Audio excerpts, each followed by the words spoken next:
سمعنا مناديا ينادي للإيمان أن آمنوا بربكم فآمنا ربنا فاغفر لنا ذنوبنا وكفر عنا سيئاتنا وتوفنا مع الأبرار ربنا وآتنا من وعدتنا على رسلك ولا تخزنا يوم القيامة إنك لا تخلف الميعاد ربنا آتنا في الدنيا حسنة وفي الآخرة حسنة وقنا عذاب النار الله أكبر الله أكبر الله أكبر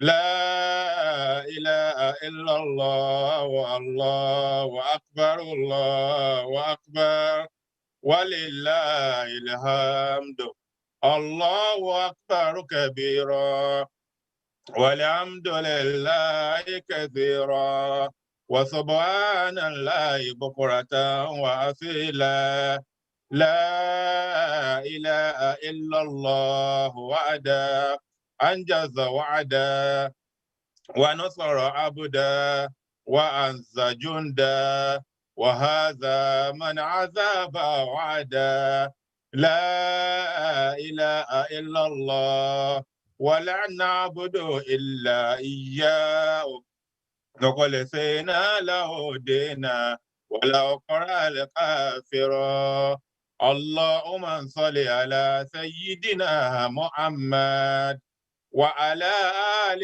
سيدنا محمد وعلى أصحاب سيدنا محمد وعلى أنصار سيدنا محمد وعلى أزواج سيدنا محمد وعلى ذرية سيدنا محمد وسلم تسليما كثيرا كثيرا الفاتحة بسم الله الرحمن الرحيم الحمد لله رب العالمين الرحمن الرحيم مالك يوم الدين إياك نعبد وإياك نستعين اهدنا صراط المستقيم صراط الذين أنعمت عليهم غير المغضوب عليهم ولا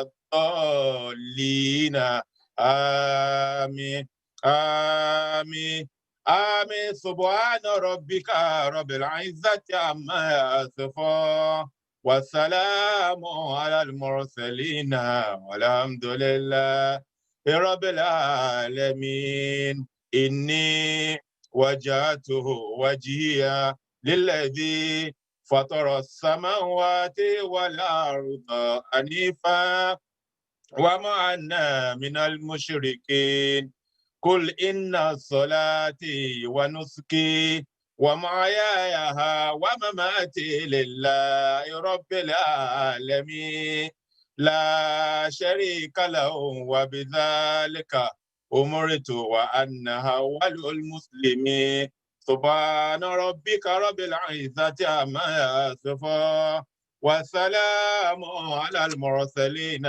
والحمد لله رب العالمين بسم الله الرحمن الرحيم وإما ينزغنك من الشيطان نزغ فاستعذ بالله إنه هو السميع العليم أعوذ بالله من الشيطان الرجيم بسم الله الرحمن الرحيم أعوذ برب الفلق أعوذ بالله من الشيطان الرجيم بسم الله الرحمن الرحيم أعوذ برب الناس أعوذ بالله من الشيطان الرجيم بسم الله الرحمن الرحيم ọlọ́run yàwá ya ṣàìtọ́ni ọ̀hún بالله من الشيطان الرجيم بسم الله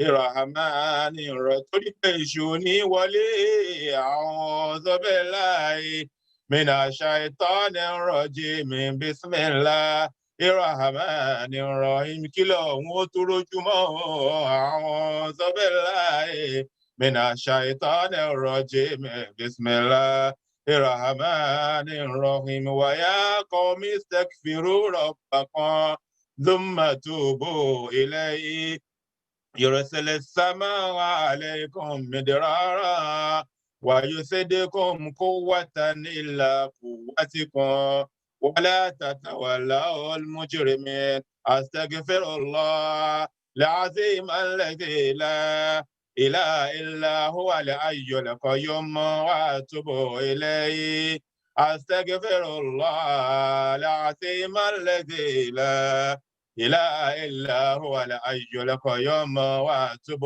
إليه أستغفر الله العظيم الذي لا إله إلا هو الحي القيوم وأتوب إليه أستغفر الله العظيم الذي لا إله إلا هو الحي القيوم وأتوب إليه بسم الله الرحمن الرحيم آمن الرسول بما أنزل إليه من ربه والمؤمنون كل آمن بالله وملائكته وكتبه ورسله لا نفرق بين أحد من رسله وقالوا سمعنا وأطعنا غفرانك ربنا وإليك المصير غفرانك ربنا غفرانك ربنا غفرانك ربنا غفرانك ربنا غفرانك ربنا وإليك المصير لا يكلف الله نفسا إلا وسعها لا من كسبت وعليها ما اكتسبت ربنا لا تؤاخذنا إن نسينا أو أطعنا ربنا ولا تعمل علينا إثرا كما عملته على الذين من قبلنا ربنا ولا تحملنا ما لا طاقة لنا به واعف عنا واغفر لنا وارحمنا واعف عنا واغفر لنا وارحمنا واعف عنا واغفر لنا وارحمنا أنت مولانا فانصرنا على القوم الكافرين بسم الله الرحمن الرحيم فتعالى الله الملك الحق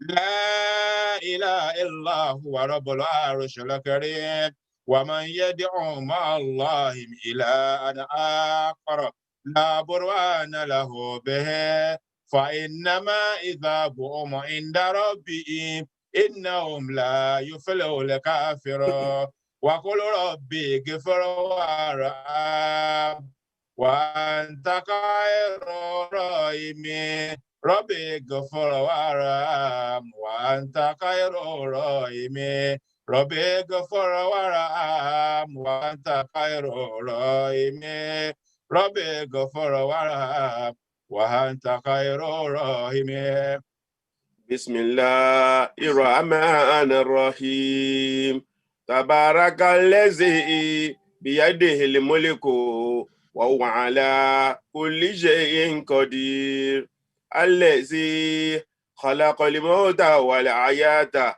ليبلوكم أيكم أحسن عملا وهو العزيز الغفور الذي خلق سبع سماوات طباقا ما ترى في خلق الرحمن من تفاوت فارجع البصر أو ترى من فتور ثم ارجع البصر كرتين ينقلب إليك البصر خاسئا وهو الحسير ولقد زينا السماء الدنيا بمصابيح وجعلنا رجوما للشياطين وأعتدنا لهم عذاب السعير وللذين كفروا بربهم عذاب جهنم وبئس المصير إذا ألقوا فيها سمعوا لها شهيقا وهي تفور تكاد تميز من الغيظ كلما ألقي فيها فوج سألهم خزنتها ألم يأتكم نذير قالوا بلى قد جاءنا النذير فكذبنا وقلنا ما نزل الله من شيء إن أنتم إلا في ضلال كبير وقالوا لو كنا نسمع أو نحكي ما كنا في أصحاب السعير فاعترفوا بذنبهم فسوقا لأصحاب السعير إن الذين يخشون ربهم بالغيب لهم مغفرة وأجر كبير وأسروا قولكم أو اجهروا به إنه عليم بذات الصدور ألا يعلم من خلق وهو اللطيف الخبير هو الذي جعل لكم الأرض سلولا فامشوا في مناكبها وكل من رزقه وإليه النشور آمنتم ما في السماء أن يخسف بكم الأرض فإذا هي تمور أم أمنتم ما في السماء أن يرسل عليكم حاسبا فستعلمون كيف النصير ولقد كذب الذين من قبلهم فكيف كان النكير أولم يرى إلا طير فوقهم صافات ويقبضن ما يمسكهن إلا الرحمن إنه بكل شيء بصير آمن هذا الذي هو جند لكم ينصركم من دون الرحمن إن الكافرون إلا في غرور آمن هذا الذي يرزقكم إن أمسك رزقه بل لجوا في عتو ونفور أفمن يمشي مكبا على وجهه هدى أمن يمشي سويا على صراط مستقيم قل هو الذي أنشأكم وجعل لكم سمعا والأبصار والأفئدة قليلا ما تشكرون قل هو الذي سراكم في الأرض وإليه تحشرون ويقولون متى هذا الوعد إن كنتم صادقين قل إنما العلم عند الله وإنما أنا نذير مبين ولما رأوا زلفة سيئت وجوه الذين كفروا وقيل هذا الذي كنتم به تدعون قل أرأيتم إن هلكني الله أمن معي أو رحمنا ومن يجير الكافرين من عذاب أليم قل هو الرحمن آمنا به وعليه توكلنا فستعلمون من هو في ضلال مبين قل أرأيتم إن أصبح ماؤكم غورا فمن يأتيكم بماء مهين الله رب العالمين اللهم أنت ربي لا إله إلا أنت خلقتني وأنا عبدك وأنا على عهدك ووعدك ما استطعت أعوذ بك من شر ما صنعت وأبوء لك بنعمتك علي وأبوء بذنبي فاغفر لي فإنه لا يغفر الذنوب إلا أنت لا إله إلا أنت سبحانك إني كنت من الظالمين. لا إله إلا أنت سبحانك إني كنت من الظالمين. لا إله إلا أنت سبحانك إني كنت من الظالمين. سبحان ربك رب العزة عما يصفون وسلام على المرسلين والحمد لله رب العالمين. بسم الله الرحمن الرحيم. قل ادعوا الله أو ادعوا الرحمن أيما تدعوا فله الأسماء الحسنى ولا تجهر بصلاتك ولا تخافت بها وابتغي بين ذلك سبيلا. يا الله الله يا الله الله يا الله الله الرحمن الله الرحيم الله الملك الله القدوس الله السلام الله المؤمن الله المهيمن الله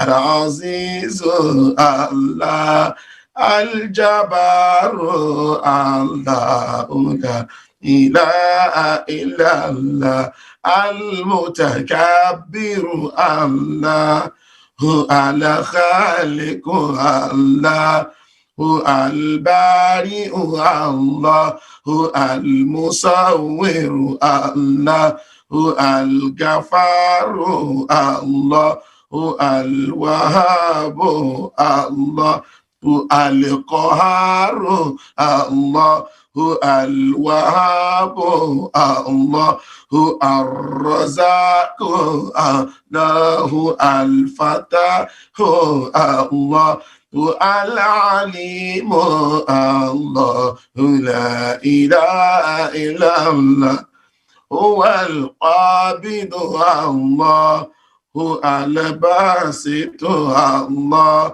هو الخافض الله هو الرافع الله هو المعز الله هو المذل الله هو السميع الله هو البصير الله لا إله إلا الله الحكيم الحكم الله هو العدل الله هو اللطيف الله هو الخبير الله هو العليم الله هو العظيم الله هو الغفور الله هو الشكور الله لا إله إلا الله هو العلي الله هو الكبير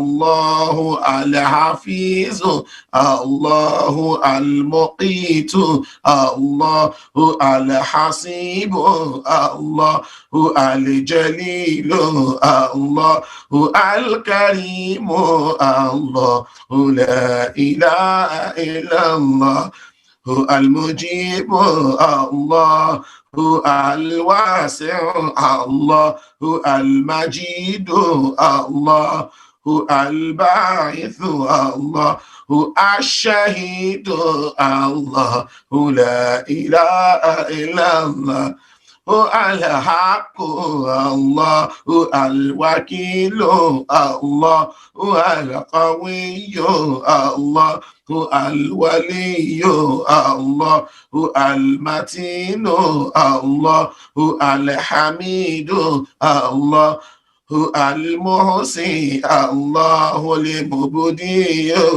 الله هو المعيد الله لا إله إلا الله هو المحيي الله المميت الله هو الحي الله هو القيوم الله هو الواجد الله هو الماجد الله هو الواحد الله هو الصمد الله هو القادر الله المقتدر الله لا إله إلا الله المقدم الله هو المؤخر الله هو الأول الله هو الآخر الله هو ظاهر الله هو الباطن الله هو الوالي الله المتعالي الله هو البر الله هو التواب الله المنتقم الله هو العفو الله هو الرؤوف الله لا إله إلا الله ملك الملك الله ذو الجلال الله والإكرام الله هو المقسط الله هو الجامع الله هو الغني الله هو المغني الله هو المانع الله هو الضار الله هو نافع الله لا إله إلا الله هو نور الله هو الهادي الله هو البديع الله هو الباقي الله هو الوارث الله هو الرشيد الله الصبور الله لا إله أجاج لا إله إلا الله لا إله أجاج لا إله إلا الله لا إله كي ولد لا إله إلا الله لا إله كن ولد لا إله إلا الله لا إله أفوال جودا إله إلا الله لا إله كبولا لا إله إلا الله لا إله أفوالتي لا إله إلا الله لا إله كبولا لا إله إلا الله لا إله بفاقو لا إله إلا الله لا إلا متعفسا لا إله ìlàlàhùlà ọpẹ́ ló ní ká dá òlà ìlàlàhùlà ká fi dúpẹ́ oore tó ṣe là ìlàlàhùlà ìlàhà illallah la ilaha illallah muhammadu rasulullah sallallahu alayhi wa sallam.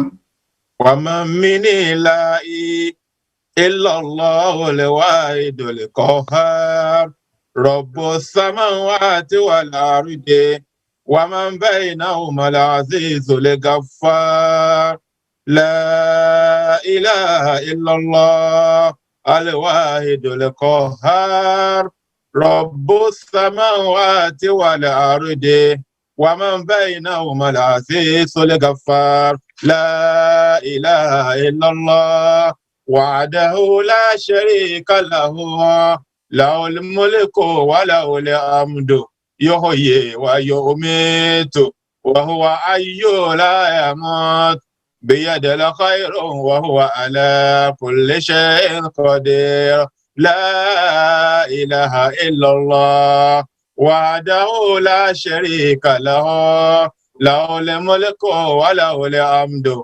يحيي ويميت وهو حي لا يموت بيده الخير وهو على كل شيء قدير سبحان ربك رب العزة عما يصفون والسلام على المرسلين والحمد لله رب العالمين بسم الله الرحمن الرحيم وكل الحمد لله الذي لم يتخذ ولدا ولم يكن لهم شريك في الملك ولم يكن له ولي من الذل وكبره تكبيرا سبحان الله. Mímọ́ fún Ọlọ́run ọba wàlẹ́ alhamdulillah, ọba tó ń ṣòre ọpẹ́, wàlá ilaha illallah, ọba bí Ọlọ́run ò sí ọ. Allahu akbar, Ọlọ́run tóbi jù bẹ́ẹ̀ lọ. Wallahu akbar, ẹja kan sára sọ́lọ́run. Wallahu akbar, alágbára lọ́lọ́run. Wala hawla wala quwwata illa billahil aliyyil azim.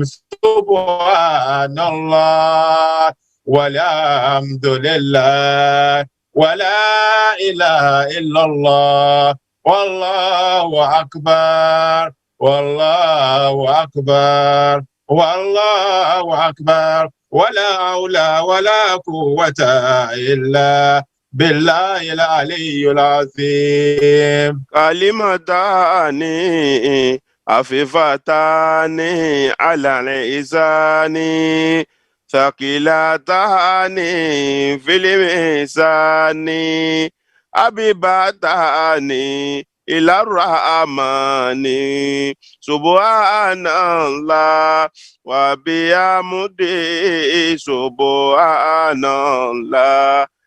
Olúwa ò ṣé o subhanallah wa bihamdi subhanallah.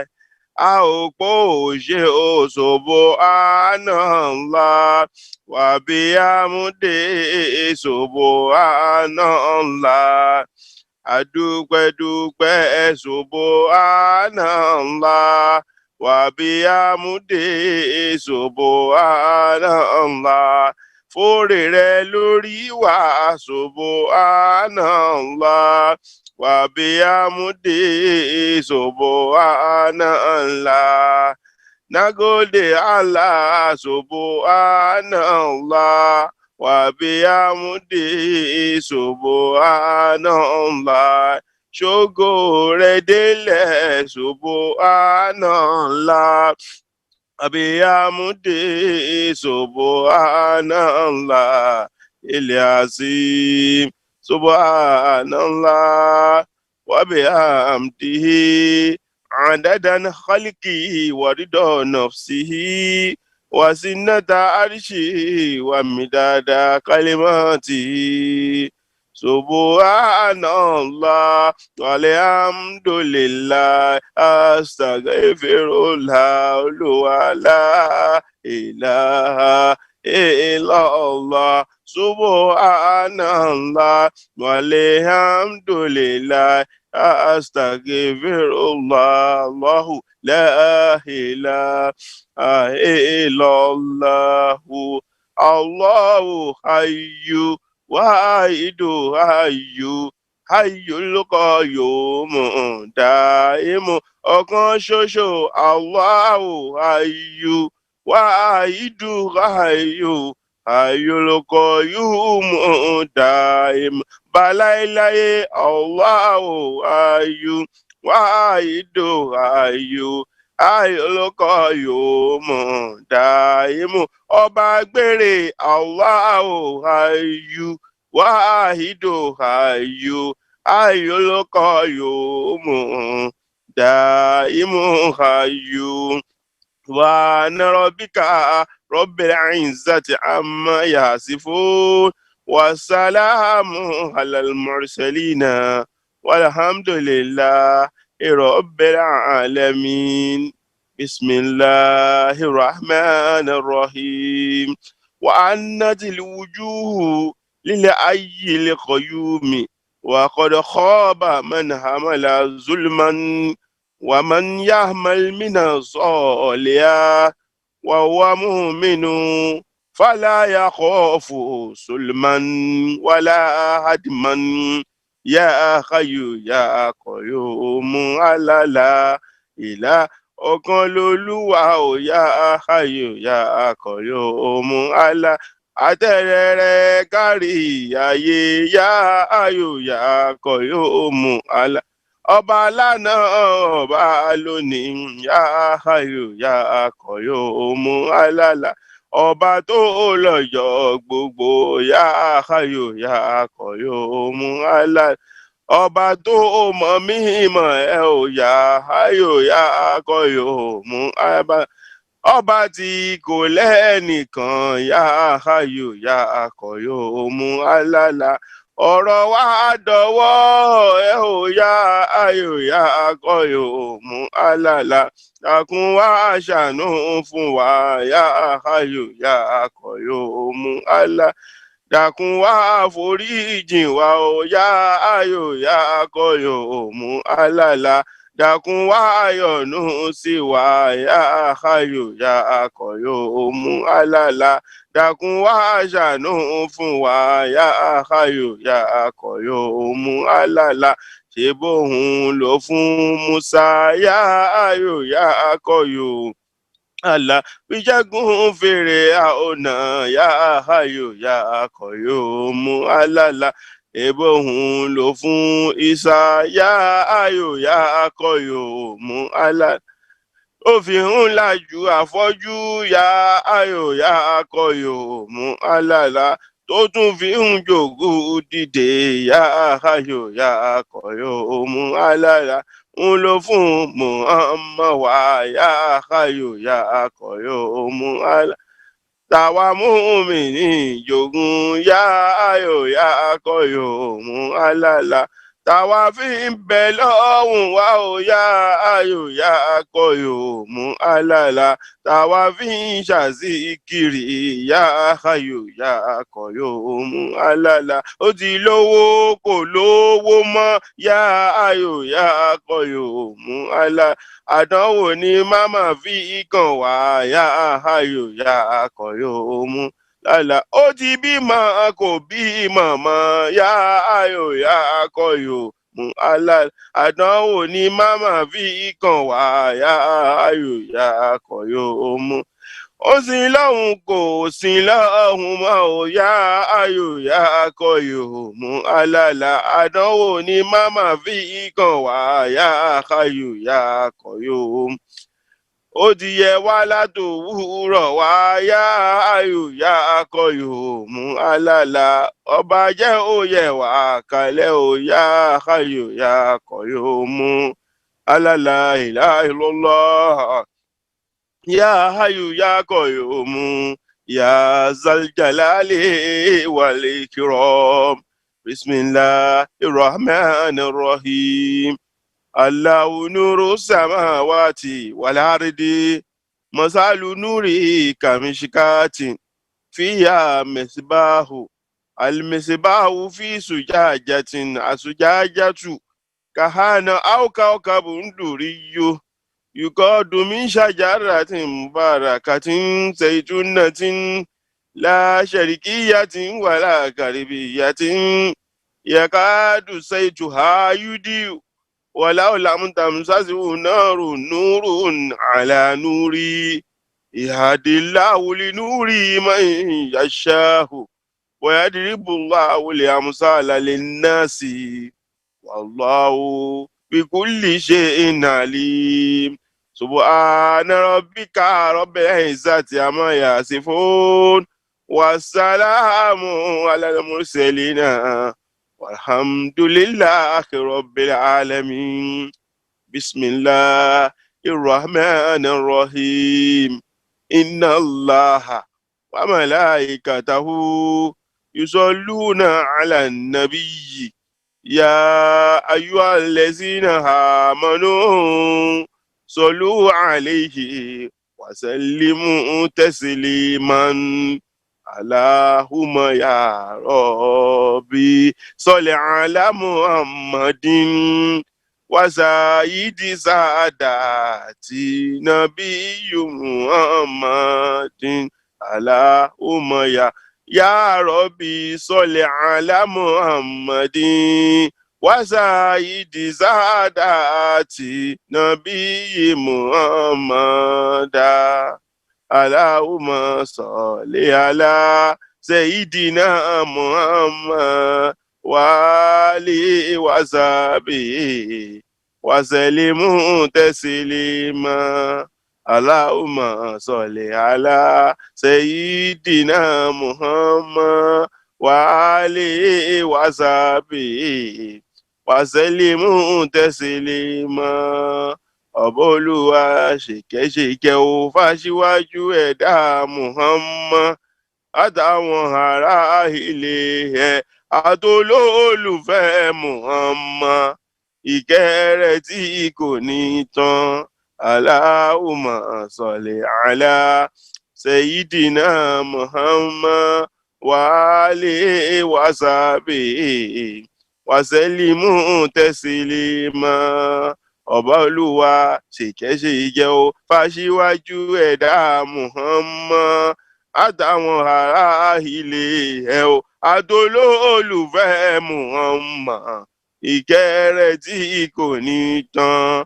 Allahumma salli ala sayyidina Muhammad wa alihi wa sahbihi wa sallimu taslima.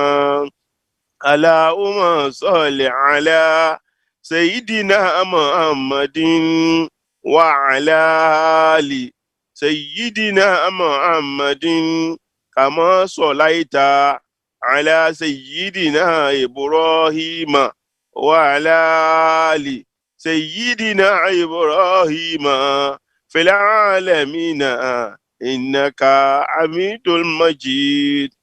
Allahumma salli ala sayyidina Muhammadin wa azwajihi wa zuriyatihi kama sallaita ala sayyidina Ibrahima wa ala ali sayyidina Ibrahima wa barik ala sayyidina Muhammadin wa azwajihi wa zuriyatihi kama barakta ala sayyidina Ibrahima wa ala ali sayyidina Ibrahima innaka hamidul majid.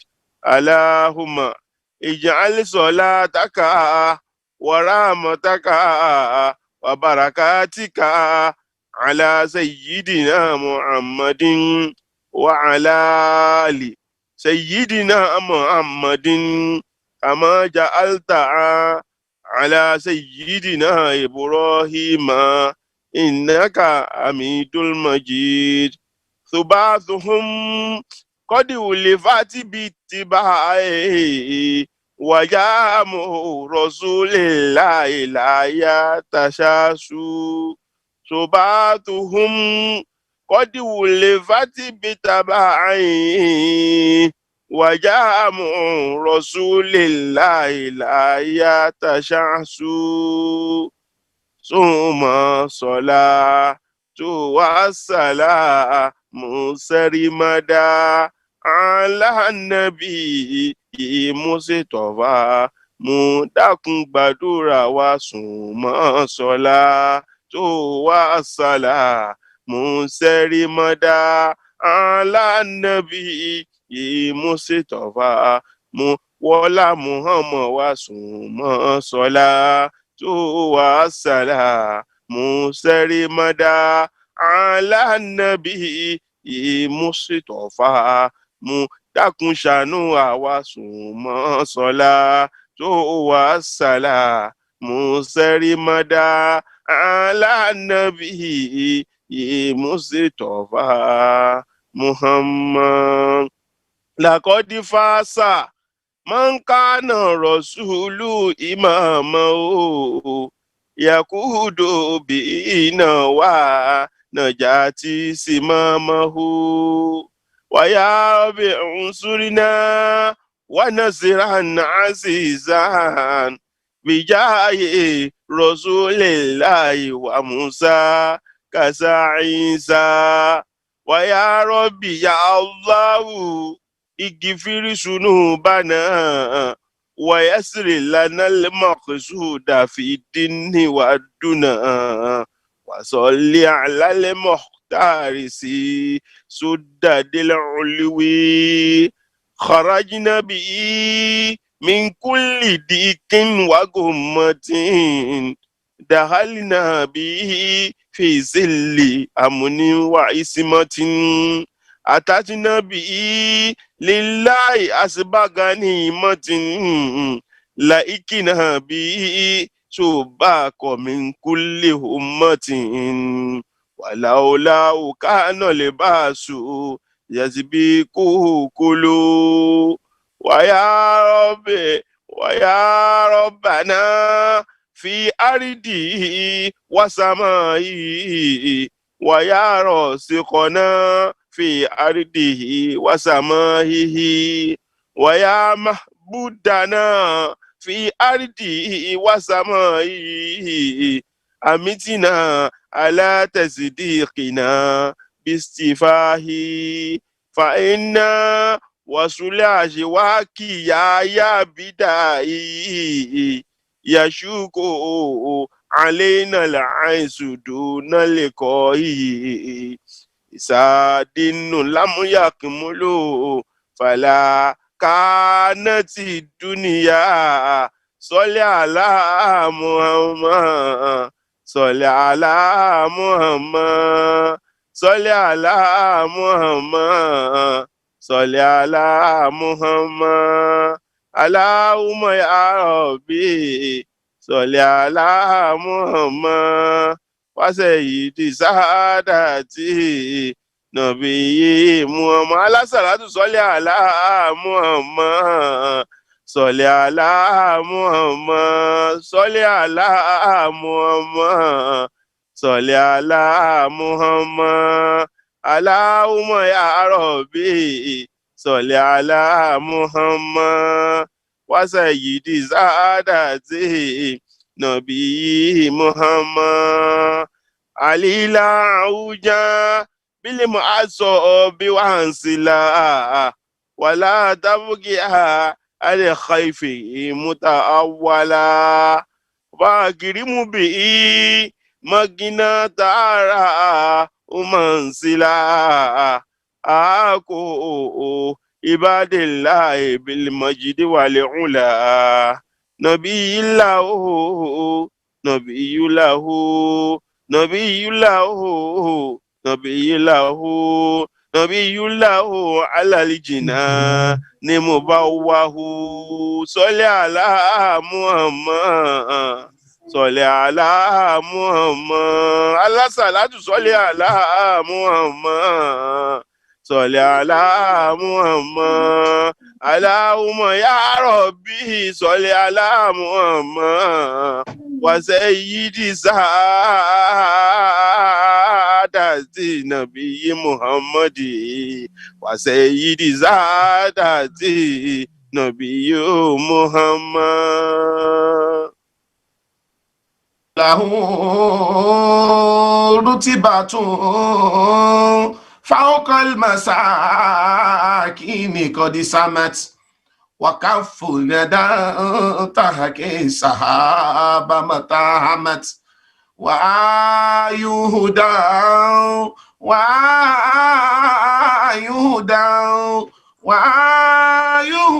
بالأمر والنهي أحكمت إذا أدت لرسلها يتقدمت فآي رسول الله أجلا وأدوأ صل على محمد صل على محمد اللهم يا ربي صل على محمد وسيد ساداتي نبي محمد مديء النبي الله أسكى تعبدي الله عليه وسلم مديء النبي الله أسكى تعبدي لمن خاف من فضل وفقر وسوددي أمن شار من يسل له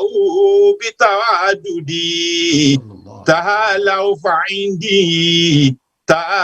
فعندي لنبي محمد مديء كأسئها مديء كأسعار الخبائل التي صل على محمد صل على محمد على يا ربي صل على محمد وسيد ساداتي نبي محمد أوا كل مجد للورى وجلالة أوا كل مجد للورى وجلالة وجاء بآيات هذه كل قلة صلى الله عليه وسلم. ومن شك فيه فهو ألف ضلالة أفي الحق شك بعد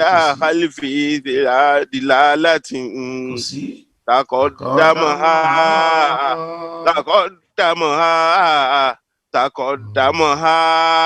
تقدمها ذكر مدادري يقرأ صل على محمد صل على محمد وعلى صلاة ẹjájọ wípé صل على محمد صل على محمد اللهم يا ربي صل على محمد وسيد سادتي نبي محمد سيد سادتي نبي محمد لتأسيس فوق الخصوص مزية فنت إليها قسمة أزلية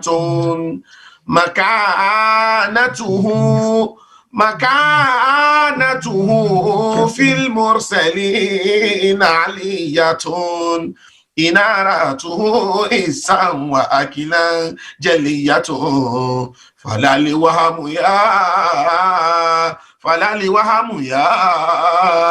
فلا الوهم يستولي ولا شك يطرأ صل على محمد صل على محمد على يا ربي صل على محمد وسيد سادات النبي محمد صلى الله عليه وسلم. أفي الرسل من بالعشم يشابه أرام عليهم نار قلب أحبه أرام عليهم نار قلب أحبه رسول كريم رسول ما سقط ربه أعد الأول القيامة أبه واسبي فلي منهم لاس وملجأ صل على محمد صل على محمد صل على محمد صل على محمد على يا ربي صل على محمد وسيد ساداتي نبي محمد أحمد محمود مصطفى مجتبى ياسين صلى الله عليه وسلم مفتاح الجنة صاحب الشفاعة صلى على محمد صل على محمد على يا ربي صل على محمد وسيد ساداتي نبي ẹja yombo muhammad dada afani yamanhuditu binabiyi muhammadi yamanhuditu binabiyi muhammadi sallallahu alaihi wasallam nabiyikum ta'zima wa isa samitu zikrahu fi mujlisi sallu alayhi وسليم تسليم صل على محمد Salli ala Muhammad. Ẹja yóò ń bọ́ ẹ dáadáa. Salli ala Muhammad. Salli ala Muhammad. Allahumma ya Rabbi. Salli ala Muhammad wa sayyidi sadati nabiyye. Bá a ṣe ń yòǹbó ànábì yẹn ká máa bèrè ohun tá a fẹ́ níwájú Ọlọ́run pẹ̀lú Ọlọ́run. Ó dá mi lójú pé Ọlọ́run ọba yóò ṣe fún wa tá a bá ti ń wí ká máa ṣe sàárà sínú àkáǹtì búráṣì wa pé Salli ala Muhammad. Salli ala Muhammad. Allahumma ya Rabbi. Salli ala Muhammad wa sayyidi sadati nabiyye. Muhammad Asalatu wa salamu alayka ya Rasulallah. Asalatu wa salamu alayka ya Rasulallah.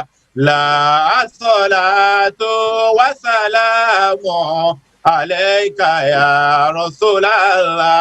Asalatu wa salamu alayka ya Rasulallah. Muhammadu ya Rasulallah, la Mustafa ya Rasulallah, Hashimi o Siratele Mustafa ya Rasul, Siratele ya Rasul, Atole Usuka ya Rasulallah, Hashimi o ya Rasulallah, Mukaramu ya Rasulallah, Bibolai ya Rasulallah, Bodolai ya Rasulallah, Mujitabaya Rasulallah, Muntaka ya Rasulallah. Asalatu wa salamu alayka ya Rasulallah. Asalatu wa salamu alayka ya Rasul. Ike atola o ya Rasul, ike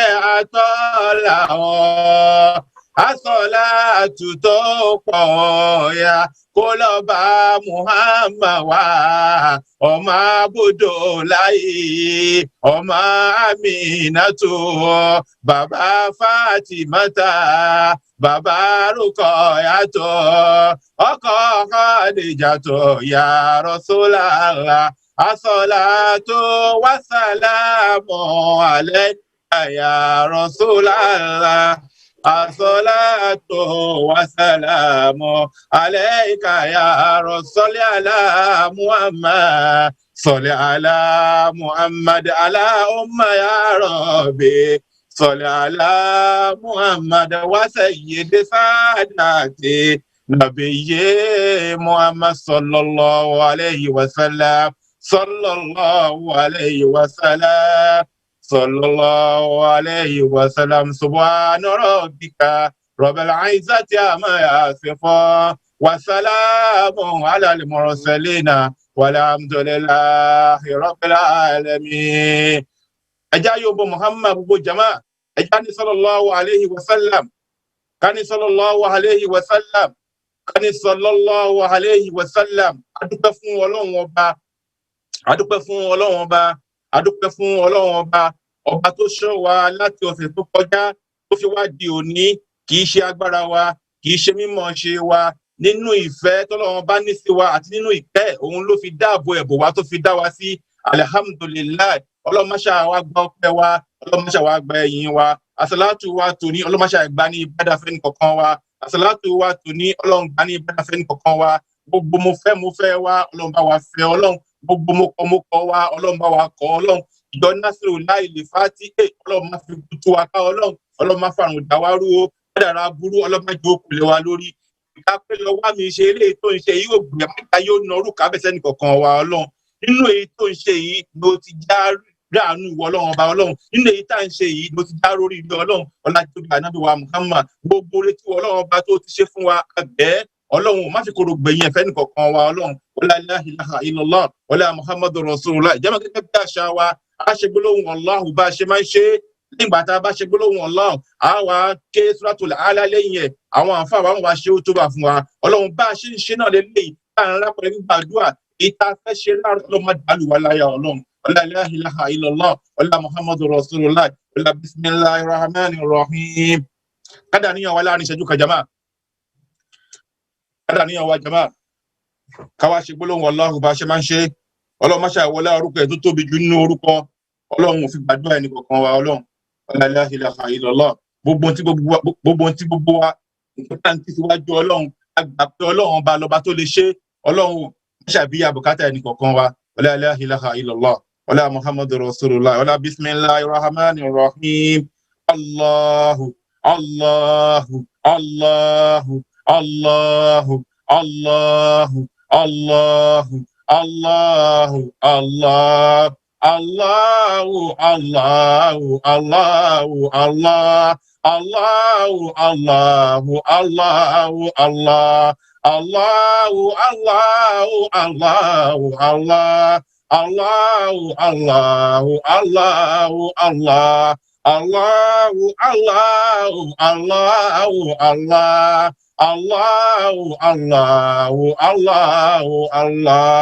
Allahu Allahu Allahu Allah Allahu Allahu Allahu Allah Allahu Allahu Allahu Allah Allahu Allahu Allahu Allah Allahu Allahu Allahu Allah Allahu Allahu Allahu Allah Allahu Allahu Allahu Allah Allahu Allahu Allahu Allah Allahu Allahu Allahu Allah Allahu Allahu Allahu Allah Allahu Allahu Allahu Allahu la ilaha illa huwa al-hayyul qayyum la ta'khudhuhu sinatun wa la nawm lahu ma fi as-samawati wa ma fi al-ardi man dhal ladhi yashfa'u indahu illa bi-idhnihi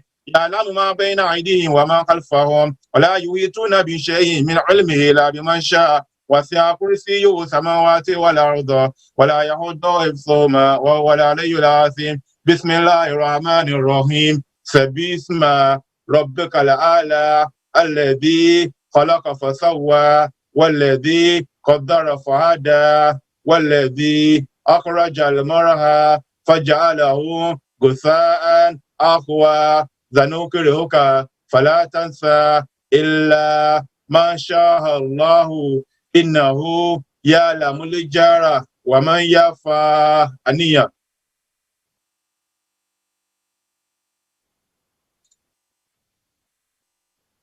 ونيسرك لليسرى فذكر إن نفعت ذكرى سيذكر من يخشى ويتجنبها الأشقى الذي يصلى نار الكبرى ثم لا يموت فيها ولا يحيا قد أفلح من تزكى وذكر اسم ربه فصلى بل تؤثرون الحياة الدنيا والآخرة خير وأبقى إن هذا لفي صحف الأولى صحف إبراهيم وموسى إن هذا لفي صحف الأولى صحف إبراهيم وموسى إن هذا لفي صحف الأولى صحف إبراهيم وموسى. بسم الله بسم الله الرحمن الرحيم. اللهم لك الحمد بما خلقتنا ورزقتنا هديتنا وقستنا فرجت عنا. اللهم لك الحمد بالإسلام ولك الحمد بالقرآن ولك الحمد بالإيمان ولك الحمد بالأهل والمال والعافات كبت عدونا وبسطت رزقنا وزدت أماننا وجمعت فرقتنا ومن كل ما سألناك ربنا أعطيتنا فلك الحمد على ذلك حمدا كثيرا. اللهم لك الحمد بكل نعمة أنعمت علينا في قديم أو حديث أو سر أو علانية أو شاهد أو غائب أو حي أو ميت. اللهم لك الحمد حتى ترضى ولك الحمد إذا رضيت ولك الحمد بعد الرضا. اللهم لك الحمد أنت ملك السماوات والأرض وما فينا ولك الحمد أنت نور السماوات والأرض وما فينا ولك الحمد أنت قيوم السماوات والأرض وما فيهن وقولك الحق ولقاؤك حق والجنة حق والنار حق والنبيون حق ومحمد صلى الله عليه وسلم حق لك الله ولك أسلامنا وبك آمنا ولبك نبينا وبك قصمنا أنت المقدم وأنت الآخر وأنت على كل شيء قدير اللهم إنا نسألك بخيرك من خيرك الذي لا يتعد غيرك أن تجعل كل أمرنا في خير وفي خير وإلى خير اللهم إنا نسألك خير ما آتي وخير ما ظهر وخير ما بطن اللهم إنا نسألك فواتي الخير وخواتم الخير وجامع الخير اللهم إنا نسألك من الخير كله عاجله وآجله ما علمنا منه وما لا نعلم ونعوذ بك من الشر كله عاجله وعاجله ما علمنا منه وما لا نعلم اللهم إنا نسألك من خير ما سألك به عبدك ورسولك محمد صلى الله عليه وسلم ونعوذ بك من شر ما استعاذ منه عبدك ورسولك محمد صلى الله عليه وسلم اللهم هذا الدعاء منا وبك الإجابة وهذا الإجابة ولك التكلان ولا حول ولا قوة إلا بك يا رب العالمين اللهم إنا نسألك في هذا الصباح يسرا ليس بعده عسرا وأمنا ليس بعده خوف وشفاء ليس بعده مرضا وسعادة ليس بعده شفاء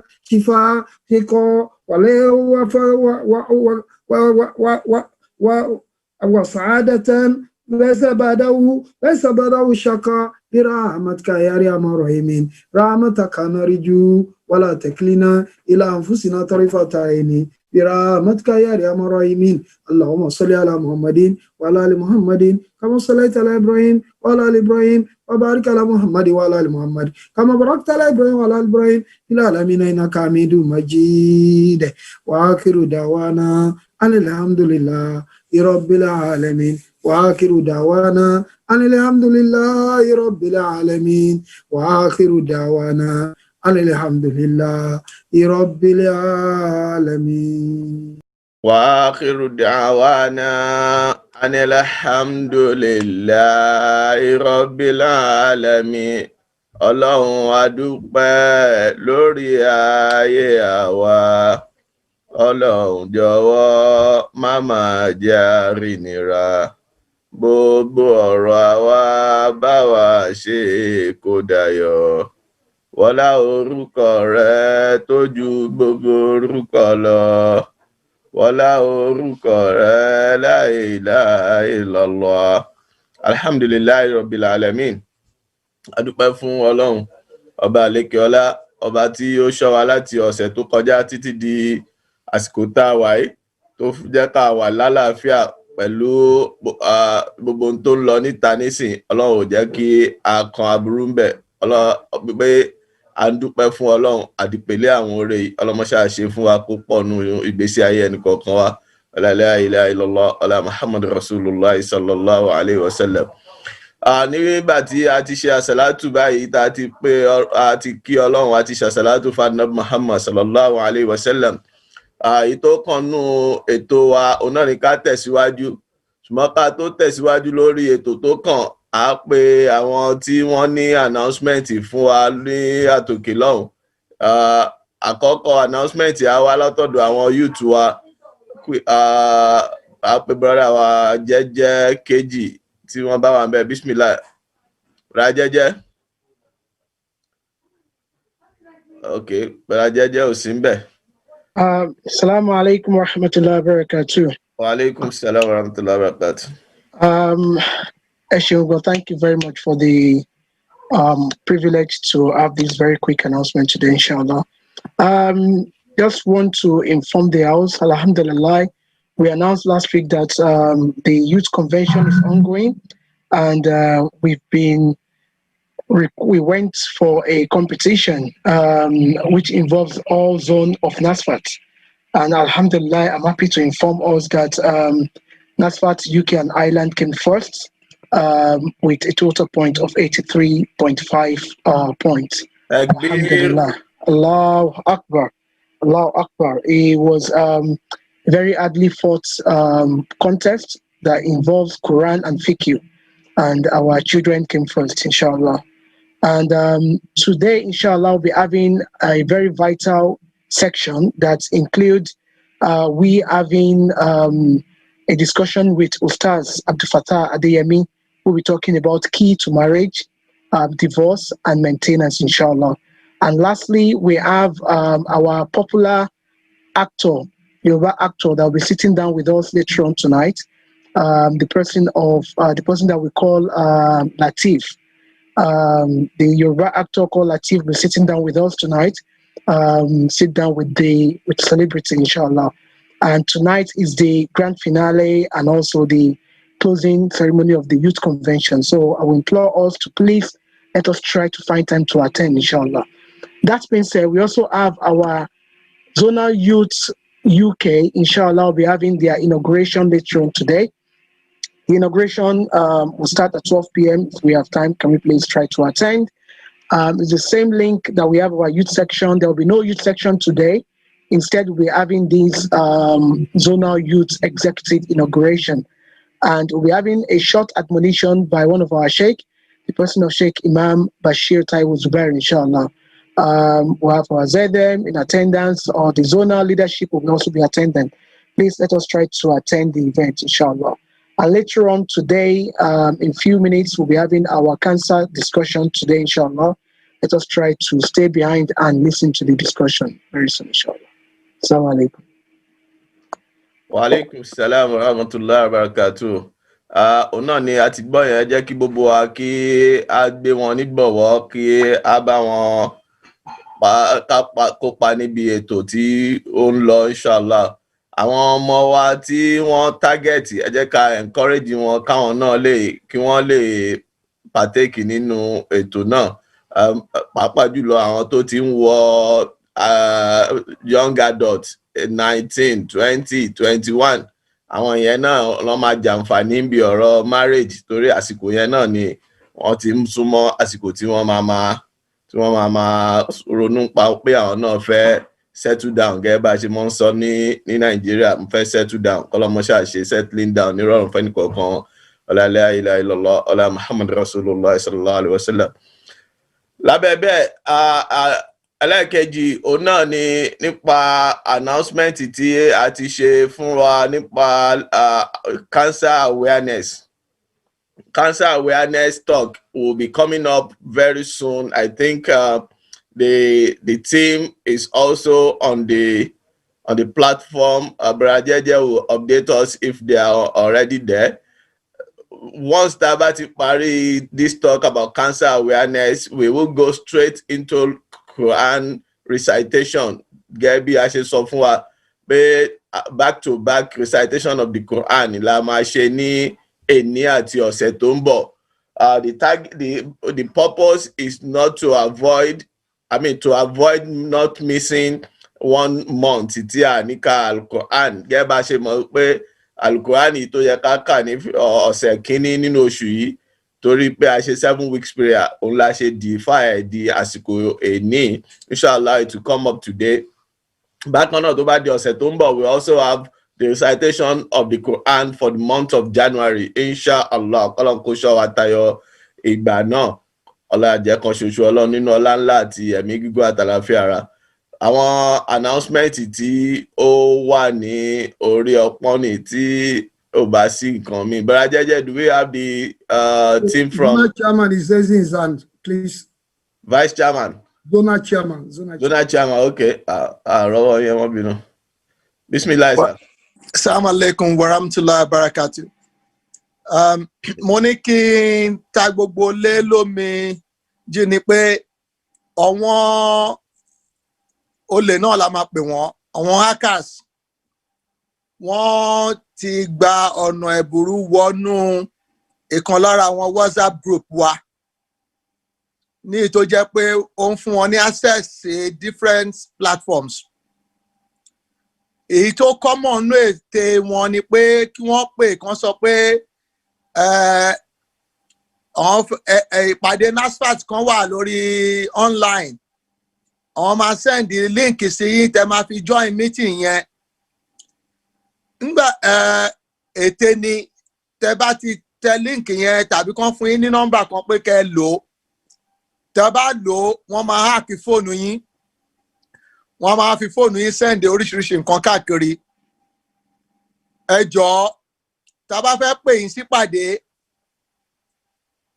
ẹni tá a mọ̀ rí, chairman branch wa, chairman committee tá a ti fi yín sí, òun la máa rán sí yín.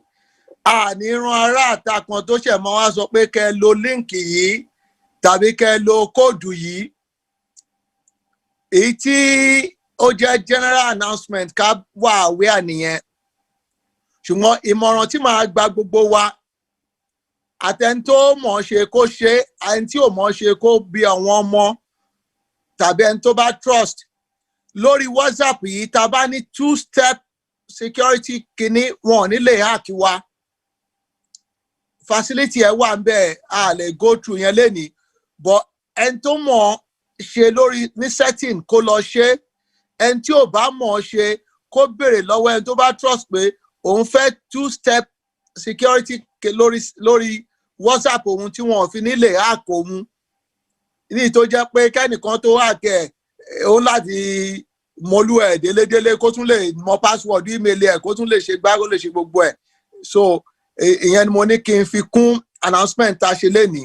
Ó ti pọ̀ nínú zone wa torí tán bá ti wọlé síbì kan wọ́n á máa fi yàrá já yàrá ni. Ṣùgbọ́n ẹni tó bá ní 2-step kìíní yìí, ó mì pé ẹni yẹn ó ti tilẹ̀kùn, ó tún ti ṣe fẹ́ǹsì sí. So kọ́lọ̀ kó má ṣe ẹrù wa lẹ́rù olè. Salaam alaikum.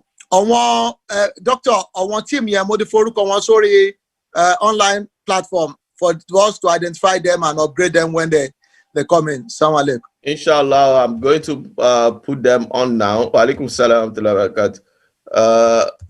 We have one of them already with us. So I'm trying to upgrade them to panelists. 1 minute. So while we are doing this, gbogbo àwa tí a bá ti ṣe 2-step security lórí WhatsApp wa, òun náà ni gbogbo wa ń lò ní fún communication. A fẹ́ pera wa, a fẹ́ pe Nàìjíríà tó ó jẹ́ easy fún wa. Ká lo àwa tí a bá mọ̀ ṣe, ká béèrè lọ́wọ́ àwọn tó mọ̀ ṣe, ká béèrè lọ́wọ́ àwọn tó wà àtẹ́kì inú wa, pàápàá jùlọ àwọn tó ń lò ní lóòrèkóòrè tá a mọ̀. Ó ṣe pàtàkì, ọlọ́mọ ṣe ẹrù wa lẹ́rù olè. Ṣùgbọ́n àti ẹ bá fẹ́ kọ́lọ̀ ṣe ẹrù ẹ̀ lẹ́rù olè, àwa náà gbọ́dọ̀ ṣe ìgbìyànjú lórí pé ká ṣe ìgbésẹ̀, ká gbé ìgbésẹ̀ tí ó yẹ kí a gbé. Kọ́lọ̀ kó ṣọ́ wa lọ́wọ́ gbogbo àwọn nǹkan tó ń lọ. Àsìkò yìí náà sì mọ́ ń pọ̀ jù. Lásìkò December báyìí, wọ́n mọ́ ń ṣe oríṣiríṣi àwọn nǹkan tí wọ́n ń ṣe yẹn. Inshallah, we go straight to ọ̀dọ̀ àwọn tó fẹ́ fún wa ní awareness. We have one of them with us. The remaining 2 are still not here. We have sister Rashida Atinuke Dina. She's here with us. Sister 11:30 la fún wọn ni o, so wọn ti late o. Okay. So we wait till 11:30 then. Inshallah. Okay. So in the meantime, while we have 15 minutes to 11:30, Tabaren tó ní ìbéèrè kan àbí kejì tí ó wà germane tí a lè quickly answer láàrin ìṣẹ́jú mẹ́wàá. Tabaren tó ní ìbéèrè, you can put it on the chat box and it will be answered inshallah. Tabaren tó ní ìbéèrè. Okay, tí o bá sí ìbéèrè, there is something that is going around now that we think we should know nípa ọ̀rọ̀ COVID-19 vaccine. Nípa ọ̀rọ̀ COVID-19 àti COVID-19 vaccine, gbogbo wa náà la mọ̀ pé COVID-19 is real. Pàápàá jùlọ àwa tá a wà ní UK, a mọ̀ pé ó real. The numbers are rising, the cases are rising, people are dying. And we know that from evidence that has been with us for a couple of months. But one thing that is coming out now on lọ́rọ̀ vaccine. How do we get to understand the issue of vaccine? The issue of vaccine, so many questions have been asked, and there is a body of scholars that have come together to answer the 10 most common questions that people ask about vaccine. One of them, pé ṣé Mùsùlùmí lè gba vaccine. One of them ní pé ṣé ó wà halal láti gbà, ṣé nǹkan kan. Generally, the scholars have been able to come together and answer these questions. So, on a general note, the COVID-19 vaccine, the one we know from the information that only the Moderna vaccine and the BioNTech vaccine. The BioNTech vaccine is the first one that was released a couple of weeks ago. That's our Pfizer BioNTech alliance. Also, that one is about 90% accurate, so it is safe. From the Islamic point of view, it is safe to take. Kò sí gelatin nínú ẹ̀. Bákan náà, the rumor is that òkú ọmọ wà nínú àwọn nǹkan tó fi ṣe. It has been proven to be false. That has been proven to be false. Bákan náà, the issue of pé ṣé tá bá gbà ṣán máa fi mú DNA wá, that has also been it has also been proven wrong. Even tó bá fẹ́ mú DNA wá, kò kìí ṣe ara vaccine náà ti máa mú DNA wá. Gbogbo wa là ń lo GPS lórí phone. Gbogbo wa là ń lo àwọn nǹkan tí tó bá fẹ́ track wa, we can easily be tracked without necessarily taking the vaccine tí wọ́n sọ fún wa. So from Islamic point of view or from religious point of view, the scholars have come together to say the vaccine is safe to be taken. However, Tabaren Tony doubt, we have been told to consult our GPs and ask them any other question tí ó bá rú wa lójú lórí ẹ̀. But generally, gbogbo wa la ní responsibility. A ní responsibility lórí ara wa. Bákan náà, a ní responsibility lórí àwọn tí Ọlọ́run bá kó tì wá lọ́dọ̀. Ká máa sọ pé tawakkali ala Allah, ó ní ká agbára ti Ọlọ́run. Ànábì sallallahu alayhi wa sallam níjọ́ kan tí sàábé kan lọ bá tó gun kẹ́tẹ́kẹ́tẹ́ lọ àbí ràkúnmí, ó wá ń sọ fún Ànábì pé mo fi ràkúnmí mo fọlọ́run ṣọ́. Fọlọ́run ṣọ́ tó ń fokùn ọ̀gẹ̀dẹ̀ pọ́ngi, àfi kó lọ wáyé ìgbà tó strong. Ànábì ní lọ so kẹ́tẹ́kẹ́tẹ́ mọ́lẹ̀ kó wá fi ìgbàgbọ́ ẹ̀ sọ́dọ̀ Ọlọ́run. So we have to take that precaution and put our trust in Allah. Kọ́lọ́run kó ṣe ń rọrùn fún wa. ZM, iná fẹ́ fi gbólóhùn fẹ́ fi kún. My one is different, inshallah. Bismillah, mi ti délẹ̀. Assalamu alaikum, everyone. I'm just trying to let us know that during this period, there's a lot of things, confusion coming to people about Christmas, about Muslim, about so we are imploring you as Muslim to leave that aside and face your responsibility. Responsibility for a Muslim at this moment is for you to know about the Gregorian calendar as well as the Hijra calendar. Those are what concerns you. So at the moment, the Hijra calendar, we are in the 7th month, if I'm correct, and today is on the 12th of Jumada al-Ula. So from tomorrow, if you want to fast for 3 days, has been recommended by the Prophet sallallahu alaihi wasallam, 13, 14, 15. So Monday, Tuesday, Wednesday, plus Thursday, you can always fast, especially when we have shorter days these days. So it's an opportunity for you to take a lot of reward from Almighty Allah. So that's your responsibility as Muslim. Leave conviction alone and face the reality. Assalamu alaikum. Wa alaikum salam wa rahmatullahi wa barakatuh. No, we can increase our iman, we can increase our ibadah by fasting. Pàápàá jùlọ lásìkò tá a wà yìí nínú ìkànnú àwọn scholars ó ní winter month is the month of the believer. These months are the months for the believer. How are they the month for the believers? We have longer nights. During the longer night, we will be able to perform tahajjud. Unlike alago méjì, now fajiri ò ní wọlé nísìn, fajiri ó di bí 6:30 kí fajiri tó wọlé. It means we have opportunity to pray tahajjud láti bí aago mẹ́fà sáago mẹ́fà àbọ̀. Ordinarily, that's the time we wake up. Most people wake up. So it's àsùbá ó dẹ̀ yìn bí aláago méje. Ọlọ́run kó ṣe rọrùn fún wa. Bákan náà, we have shorter day. Shorter day, tá a bá fẹ́ gbààwẹ̀, èyí tá a fi ń gbààwẹ̀ nínú Ramadan ní 17 hours. Now you only fast for like 9 hours. Látàgo mẹ́fà àbọ̀ sáago mẹ́rin. About 10 hours. Ordinarily, bẹ́ẹ̀ yóò jẹun gan ebi ò ní pa. So ká fi àǹfààní yẹn ká tún fi kọ́ Ọlọ́run nífà, ká gbààwẹ̀, ká fi kọ́ Ọlọ́run nífà. Bákan náà, ẹ̀tọ́lọ́run bá ṣoore fún tó fún lọ́wọ́, kó fi ṣe ìtọrẹ àánú lásìkò yìí, ká fi increase ìbádà wa síwájú Ọlọ́run. Ọlọ́run mọ́ ṣàgbà gbogbo ẹ̀ fún wa. Mo ń béèyàn kan sọ̀rọ̀ láàárọ̀, ó ní àmọ́ ìtọ́lọ́run fẹ́ gbà lọ́wọ́ wa ní gbogbo ẹ̀. Àmọ́ ìtọ́lọ́run fẹ́ gbà bá, àní kó gbà gbogbo yìí tá à ń ṣe. Gbogbo ẹni kó gbà, àti ike tó kéré àti tó tóbi, kó bá wa kó gbogbo ẹ̀ kó gbà ká lè rà lùjọ́ náà wọ̀ láì ṣiṣẹ́ ìṣirò iṣẹ́. Ọlọ́mọ ṣàṣe ní ìrọ̀rùn fún wa. Ọlá ilẹ̀ ìlọ́lá. Aláàjì wa Dàpọ̀ ẹ tún náwó ni àbí tẹ̀kan náà ni. Ọ̀nà ọmọ náà mí ni o. Mo ní kí n dúpẹ́ lọ́wọ́ gbogbo ọmọ jọ pátápátá, ẹ̀yin màmá wa, ẹ̀yin bàbá wa, ẹ jọ wá lójú, sàárà tí ẹ ṣe tẹ́ bí bá Ọlọ́run dòwò ní the last 7 weeks tá a fi ń ṣe special prayer yìí.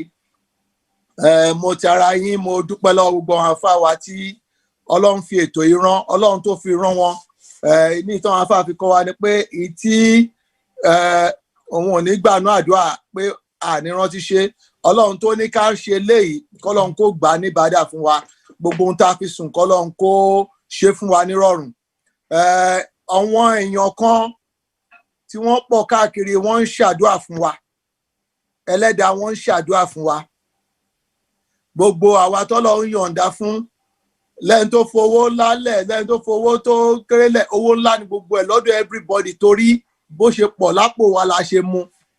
Ẹ jẹ́ ká máa ṣe àmì, torí àwọn orí kan ń ṣàdúrà fún wa. Ní tí mo lè sọ ń bí ni pé ní sàárà táwọn àfáà wa gbé sílẹ̀ lórí owó tá a dá yìí, a mú ìdílé bíi 50 láàrin wa. Ní ìtẹ́yìn olóyìnbó sọ pé charity must begin at home. I send the grocery vouchers of 50 pound sí wọn ní àwọn tó jẹ́ members wa ní UK and Ireland, tí a ṣe ní charity pé àwa náà la dáwó yìí. Ọlọ́run ló dẹ̀ mọ bóun ṣe pín. Àwọn tá a fi pọ̀ wọ́n tún ní ìdí ẹ̀ lára owó tá a dá yìí, a fi ṣe charity fún ara wa nínú àwọn members wa. A dẹ̀ wá ṣe bẹ́ẹ̀ káàkiri tí ó délé tó dóko. Gbogbo àdúrà tí wọ́n ń ṣe ṣọwọ́, ẹ̀yin tẹ́ ṣàdúrà, ẹ̀yin tẹ́ pé zeki ń bẹ̀, n tó ń jẹ́ zeki ní gbogbo ọjọ́ yìí. Gbogbo àwọn tó dáwó yìí, kọ́lọ́n kó gbà ní ìbádà fún wa. Gbogbo tá a fi sùn, kọ́lọ́n kó bá a pàdé, kọ́lọ́n kó bí àbùkátà wa. Ọlọ́run, àwa tá a ṣe 7 weeks ọdún yìí, ó ṣọ́ wa tayọ èyí tó ń bọ̀ lágbára Ọlọ́run. A dúpẹ́ lọ́wọ́ yín gbogbo ibi tẹ́ ti mú, Ọlọ́run kó fi ọ̀pọ̀ rọ́pò. Ẹ̀yin àfáà wa, ibi tẹ́ ti mú náà kà lé, ibi tẹ́ ti gbogbo ẹ̀kún fáyà kún, kọ́lọ́run bá a ṣe fún yín. Salaam alaikum. Wa alaikum salam wa rahmatullahi wa barakatuh. Now we can move on to Kato move on. Zedem, bóyá kẹ́ bá fi gbólóhùn àdúrà kan sí eléyìí tí wọ́n gbé kalẹ̀ yìí, tí àwọn èèyàn ń ṣàdúrà fún wa, gbogbo àwọn tí wọ́n dáwó náà, kọ́lọ́run kó fún wọn ní àrísìkí tó rọrùn tí ò ní bóṣì tán. Kọ́lọ́run kó fún wa ní gbogbo bó bá ṣe wá sí yín lọ́kàn, kẹ́ bá fi àdúrà náà lè, kọ́lọ́run kó dùn gbogbo àwọn jọmọ́ wa nú. Ọlọ́ba dùn gbogbo oníkálukú nú, mọ́jà àtọrọ jẹ, mọ́jà àtọrọ mu, mọ́jà àtọrọ wọ̀. Gbogbo ibi tó oníkálukú ti mú tán ná, Ọlọ́run mọ́jẹ bí ò nira fún oníkálukú. Wá jẹ́ àmọ́ rọ́jọ́ fi yin ọjọ́, já róṣù fi oṣù, já rí ọdún fi ọjú. Wálá ìrọ̀lá kàmínà lùlà, wàdúhà, oná làṣẹ, Ọlọ́run kó dákun, kó jẹ́ àmọ́ rọ́pẹ́ dá ní gbogbo ìgbà, ní gbogbo àsìkò. Bí bismillahir rahmanir rahim, wad-duha wal-layli idha saja, ma wadda'aka rabbuka wa ma qala. وللآخرة خير لك من الأولى وللآخرة خير لك من الأولى وللآخرة خير لك من الأولى وللآخرة خير لك من الأولى وللآخرة خير لك من الأولى وللآخرة خير لك من الأولى وللآخرة خير لك من الأولى ولسوف يعطيك ربك فترضى ألم يجدك يتيما فآوى ووجدك ضالا فهدى ووجدك عائلا فأغنى فأما اليتيم فلا تقهر وأما السائل فلا تنهر وأما بنعمة ربك فحدث سبحان ربك رب العزة عما يصفون وسلام على المرسلين والحمد لله رب العالمين. Alhamdulillah, ọlọmọṣẹ́ àgbà. Ní báyìí a bọ́ sí orí cancer awareness talk tí wọ́n fẹ́ fún wa. Àti ní láàrin wa 2 out of the 3 representative àwọn Redri, Backing and Dagenham team tí wọ́n wà pẹ̀lú wa. A ní láàrin wa sister wa Rashida Atinuke Dina àti sister Joanna. So we have amongst us 2 of the 3 representative, sister Rashida Atinuke Dina and sister Joanna. So you now have the floor if you are ready, please. Thank you very much, sir. You're welcome, ma'am. Can someone make me co-host so that I can share the presentation? Is that Joanna? Yeah. Yes, please. That's Joanna. Okay, I'm going to do that now. See if I can.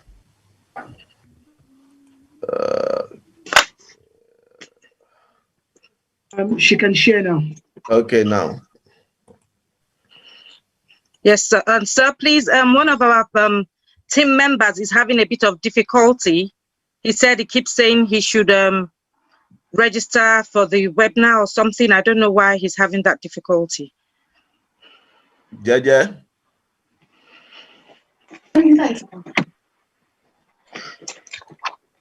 Well, I think all he needs to do is just... Can I'll message you. Just send me the number. I can get hold of the person. Okay, sir. Joanna, please, can you send him Rakesh's number as I will start the presentation? I don't know what you want me to do. Sorry, Rashida.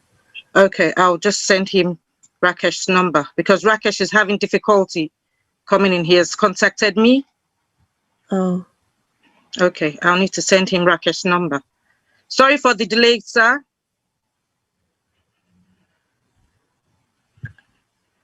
As I mentioned before, can someone make me co-host so that I can share the presentation? You can share the screen now. I mean, you can share your screen with us now.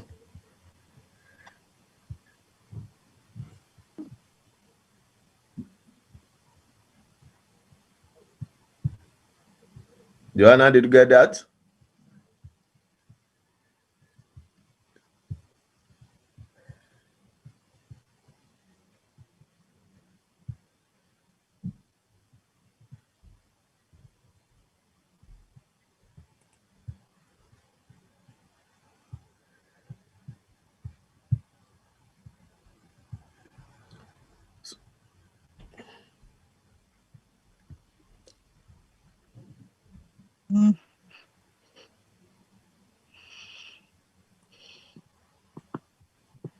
Okay.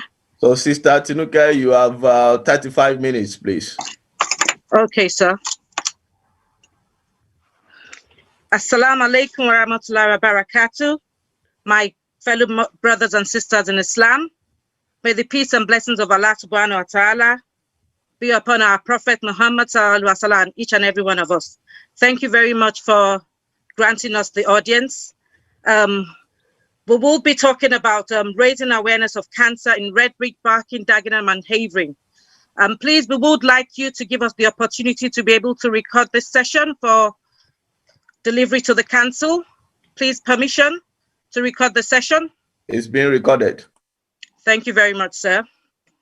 Yes, I am Rashida Atinuke Dina, and on the team today we have Joanna and we have Rakesh, although he's experiencing a bit of difficulties. Raising awareness of cancer in Barking and Dagenham, Havering and Redbridge. We are community cancer champions that deliver different health talks within the borough, raising awareness within community members and the grassroots, trying to enlighten people about different public health talks. Thank you very much. This presentation has been designed by the National Screening Program and what it means to each and everyone to accept screening when it arrives in the post. It is an initiative funded by Barking, Dagenham, Havering, and we talk to people in the community. We are locally trained people by cancer research, and we deliver to our residents, our fellow brothers, sisters, uncles, aunties, and everybody in the community. We are not medically qualified, but we have been trained by Cancer Research UK. Thank you. Next slide, please. What is cancer? Wow, cancer, the big word, the big C. Cancer is made up of cells, and cells always multiply. From the diagram above, we can see they're normal cells, they're tumor, rapidly growing, invading cells, and we have the basement membrane. Healthy cells are shown in the pink diagram above. Sometimes cells in a particular part of the body grow and multiply uncontrollably. The cancerous cells invade and destroy surrounding healthy tissues, including organs. Cancer sometimes begins in a particular part of the body and spread to the other areas. Next slide, please. The most common cancers in the United Kingdom. From the diagram above, you can see we have breast, bowel, lung, and prostate cancer. More than half of new cases are breast, prostate, lung, or bowel, and that's according to the Cancer UK History 2017. That's the reference. Lung cancer is by far the most common cause of cancer deaths in the United Kingdom, and this accounts for about a fifth, 21% of all cancer deaths, both in female and male combined. The most common causes of cancer death in UK are bowel, 10%, prostate, 7%, and breast, 7%. Next slide, please. In this slide, there are 7 ways to cut down cancer. And from the slide above, as you can see the picture in the diagram, do you know that 4 in 10 cancers can actually be prevented? And this can be done by giving up smoking, be smoke-free. Not smoking is the biggest thing you can do to resist cancer. Chemicals in cigarettes, smoke gets into the bloodstream and cause damage around the body. But the good thing is there's help. Help is available to stop smoking. Also, keeping a healthy weight is another way of cutting down cancer. What we put into our body is really important, such as food, drinks, and also exercise forms also a healthy weight pattern. These changes can be made in small portions, but we need to focus on what we eat, what we drink, and what we do. The NHS England has a healthy plate that it has recommended. Can you please show the healthy plate? Thank you.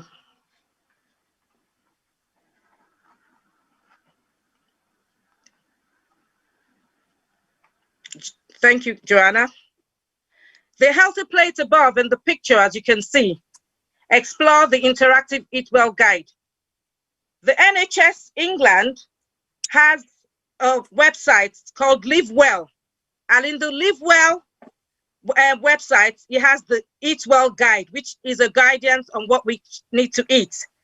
Evidence shows that there are significant health benefits to get at least 5 portions, that's 400 grams in total, of a variety of fruits, vegetables each day. We need to eat 5 portions a day, and a portion of fruits and veg is about 80 grams. We are encouraged to eat more carbohydrates, more starches that are as close to their natural state as possible, eat food in high fiber, and reduce processed meats. And we're also encouraged, for more information, to visit the website, the Live Well website, and research for the Eat Well guide. We also recommend that staying safe in the sun. Staying safe in the sun encourages using a hat or a cap, wearing appropriate clothing, t-shirts, and using the sunscreen. Don't get burnt. Sunburn increases the risk of skin cancer. Sunburn does not happen just when you're on holidays. It could also happen in the United Kingdom, even when it is cloudy. Drinking less of alcohol, reducing the alcohol intake. Drinking less of alcohol, cutting back on alcohol. The good thing is help is also available to stop or reduce the drinking habits. It is recommended that men and women don't drink more than 2 to 3 units of alcohol per day. And also it's encouraged to have 2 alcohol-free days every week. The number of units in a drink is based on the size of the drink as well as the alcohol strength. For example, a pint of strong lager contains 3 units of alcohol, whereas the strong volume of low strength lager has just over 2 units. So this says we should know your limits. I know that this might not be applicable to this particular Islamic organization, but it's just one of the things that we need to talk about, enlighten people. And it's also advised that pregnant women should avoid alcohol throughout the time of their pregnancy. Eating a high fiber, like I mentioned earlier, particularly whole grain meals, such as whole meal bread, brown rice, reduces the risk of bowel cancer.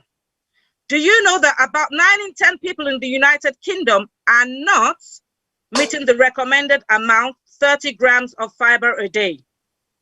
But this can be done by making simple swaps to our intake, such as brown rice,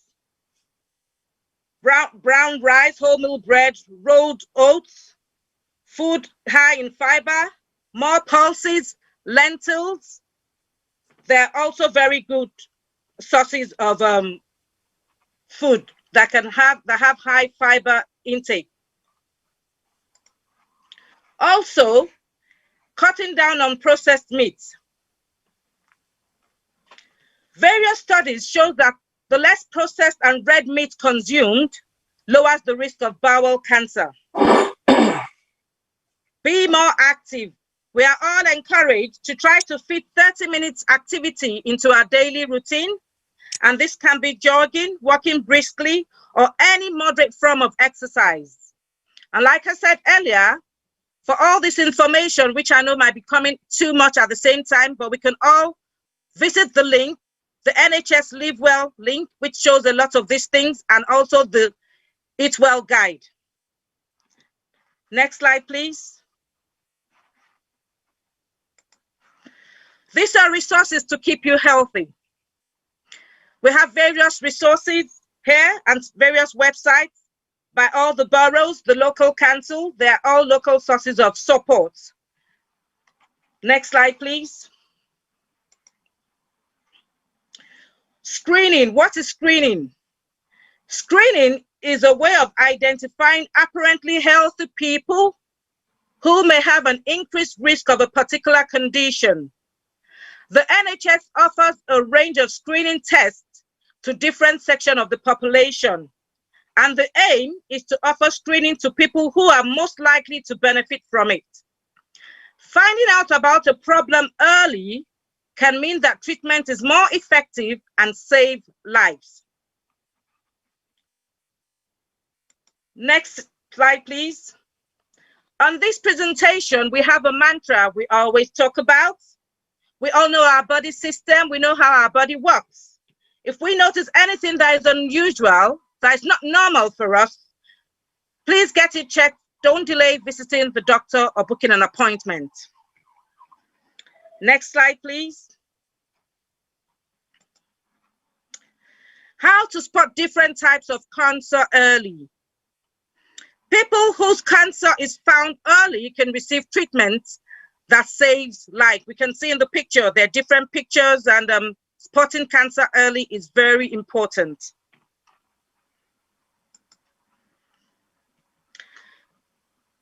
Screening for three national programs. Today's presentation will be focusing on the 3 cancer national programs in the United Kingdom. That's the breast, cervical, and the bowel.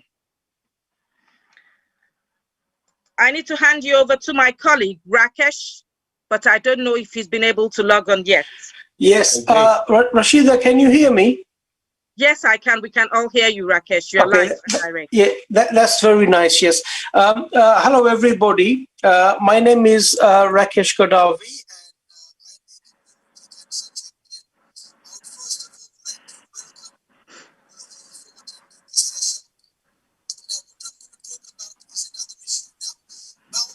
We can't hear Rashek anymore. Rakesh,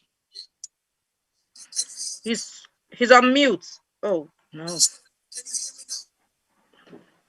Rakesh, can you please? No, we can't hear you. He's talking. He's talking. He's not on mute, but he's not closer to the speaker. We can't hear him. He's actually talking. No, we can't hear. We can faintly hear you.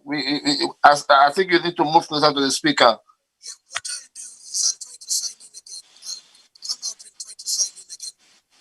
Okay, he said he wants to sign in again. He's logging out to sign in again now. I'm very sorry for the disruptions. Sorry for the technical issues. Please bear with us.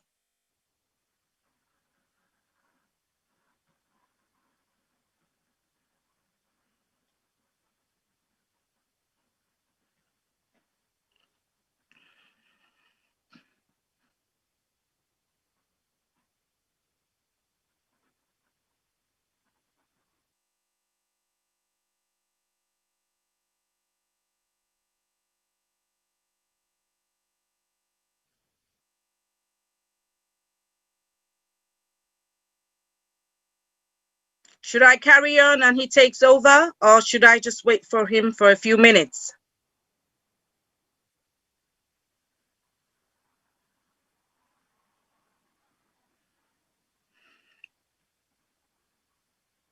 Bowel cancer. What is bowel cancer? Bowel cancer is also called colorectal cancer, as seen on the slide above. It affects the large bowel, which is made up of the colon and the rectum. Most bowel cancer develop from precancerous growth called polyps.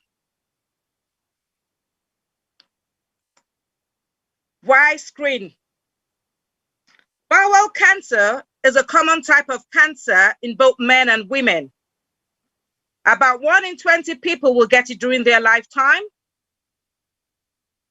Bowel cancer has more than doubled in the last 40 years in the United Kingdom. But if this is diagnosed early, more than 90% of bowel cancer cases can be treated successfully. Screening can help to detect bowel cancer at an early stage when it's easier to treat. It can also be used to help to remove small growth in the bowel called polyps. When you turn the age of 60, you will be sent a home testing kit in the post, and every 2 years, you would receive the testing kit until you're age 74. We have a video to show you about the testing kit. Thank you, Joanna. Can we have the video, please?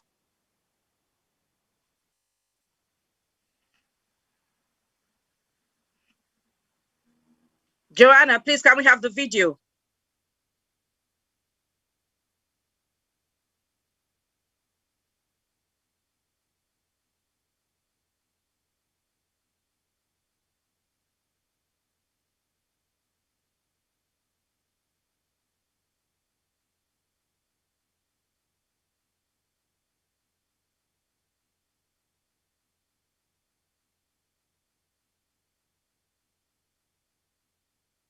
No volume. Can we have the volume, please?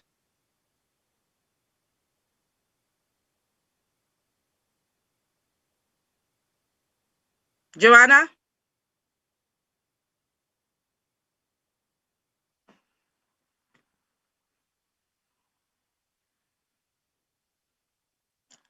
Joanna, please, can we have the volume of the video? Seems to be a bit of technical issues here.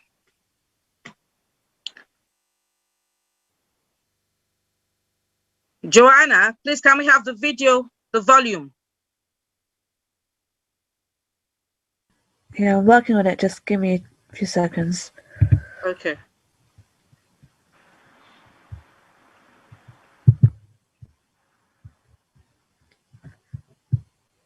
Steps. Please take time to read your letter and the instruction diagram on the lid. Thank you. The sample bottle can be easily removed from the tray when you are ready to take your sample. Using a pen, write the date you took the sample clearly on the sample bottle. Take your bowel screening kit with you to the bathroom. The instructions are on the lid of the box. Use a container to catch your poo. Do not let your poo touch the toilet water. Twist open the bottle and use the sampling stick to collect the sample. Scrape the stick back and forth along the poo until all grooves are covered. We only need a little bit of poo to test. Please do not add extra. Put the stick back in the sample bottle and push down on the cap to close it, ensuring you hear a click. Please do not repeat the collection and wash your hands after use. Make sure you have written the date you took the sample on the bottle.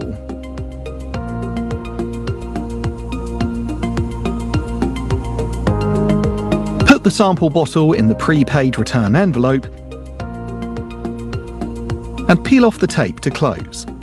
Please post your sample back to us as soon as possible.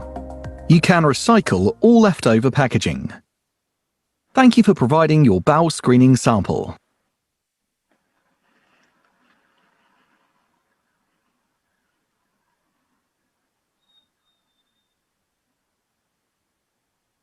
Thank you very much, Joanna. Yes, from the video we can see you should receive the results of the test within 2 weeks. If the result is negative, there's nothing to worry about. And you just have to wait for your next testing kit within the next 2 years. But if you want any information about the testing kit or more information, you can always check websites to contact the screening, bowel cancer screening team. Symptoms of bowel cancer. Most people with bowel cancer do not show any symptoms because it is very subtle and it does not necessarily make you feel ill. However, it is worth trying simple treatments for a short time at home to see if they can get any better. More than 9 in 10 people with bowel cancer are known to have one of the following combinations: a change in going to the toilet, that's your toilet habit, lasting more than 4 weeks. This is pooing more often, looser, runnier poos, abdominal pain, blood in the poo without symptoms of bile, hemorrhoids, discomfort or bloating, which is brought on by eating. Sometimes it could result into a reduction in the amount of food and weight loss. And we also have constipation. When you pass harder stools less often, it's rarely caused by serious bowel conditions. However, this does not necessarily mean you have bowel cancer. It's when you experience a combination of all these symptoms. And like we said earlier, our mantra, if you notice anything that's not normal for you, you all know your body systems, which we all do. Please don't delay visiting a doctor. Get an appointment and visit the doctor to report any changes. We have some information here. Next slide, please. Which you can call for the free bowel cancer screening helpline. Please, is Rakesh back on, or should I continue? Rakesh, are you back on? Okay, I'll just continue from there. Sorry for the technical issues. National Breast Cancer Screening. As we can see from the diagram, this section we'll be talking about covers breast cancer and the symptoms.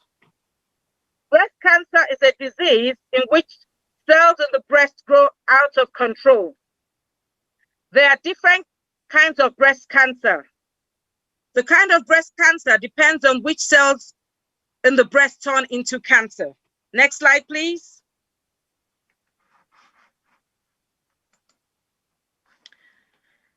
Why screen? What is the test?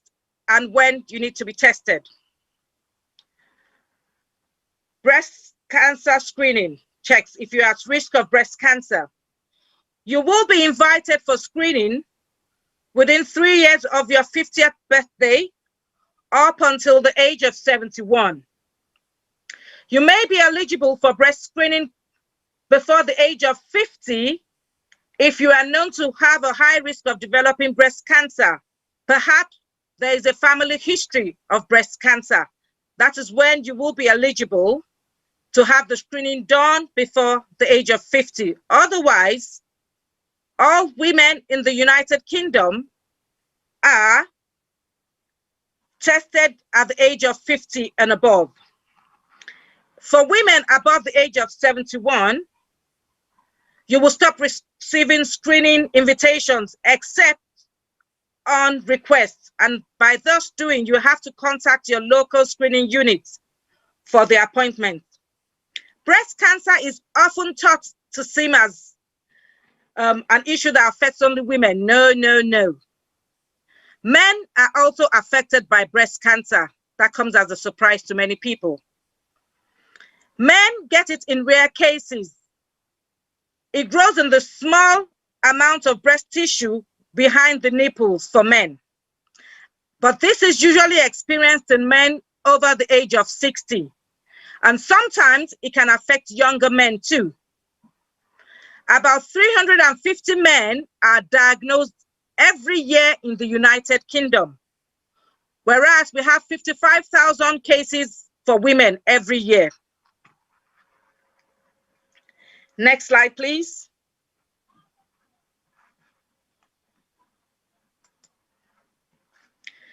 From the diagram, we can see that's a machine that's used for the testing.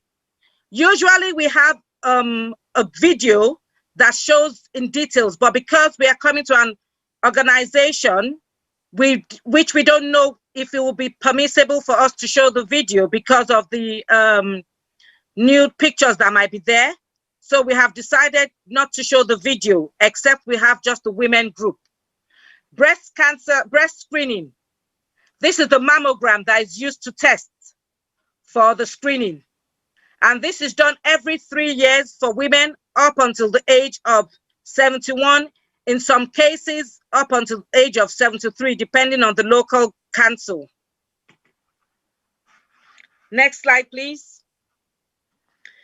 NHS developed a 5-point B breast aware. We all know what is normal for us and what is not normal for us. So the 5-point plan says, know what's normal for you, look at the breast, know what changes to look for, report any changes without delay, and attend routine screening if you're over 50. Next slide, please. From this slide, you can see what to look out for. Change to the skin, lump or swelling, the color, or the nipple change.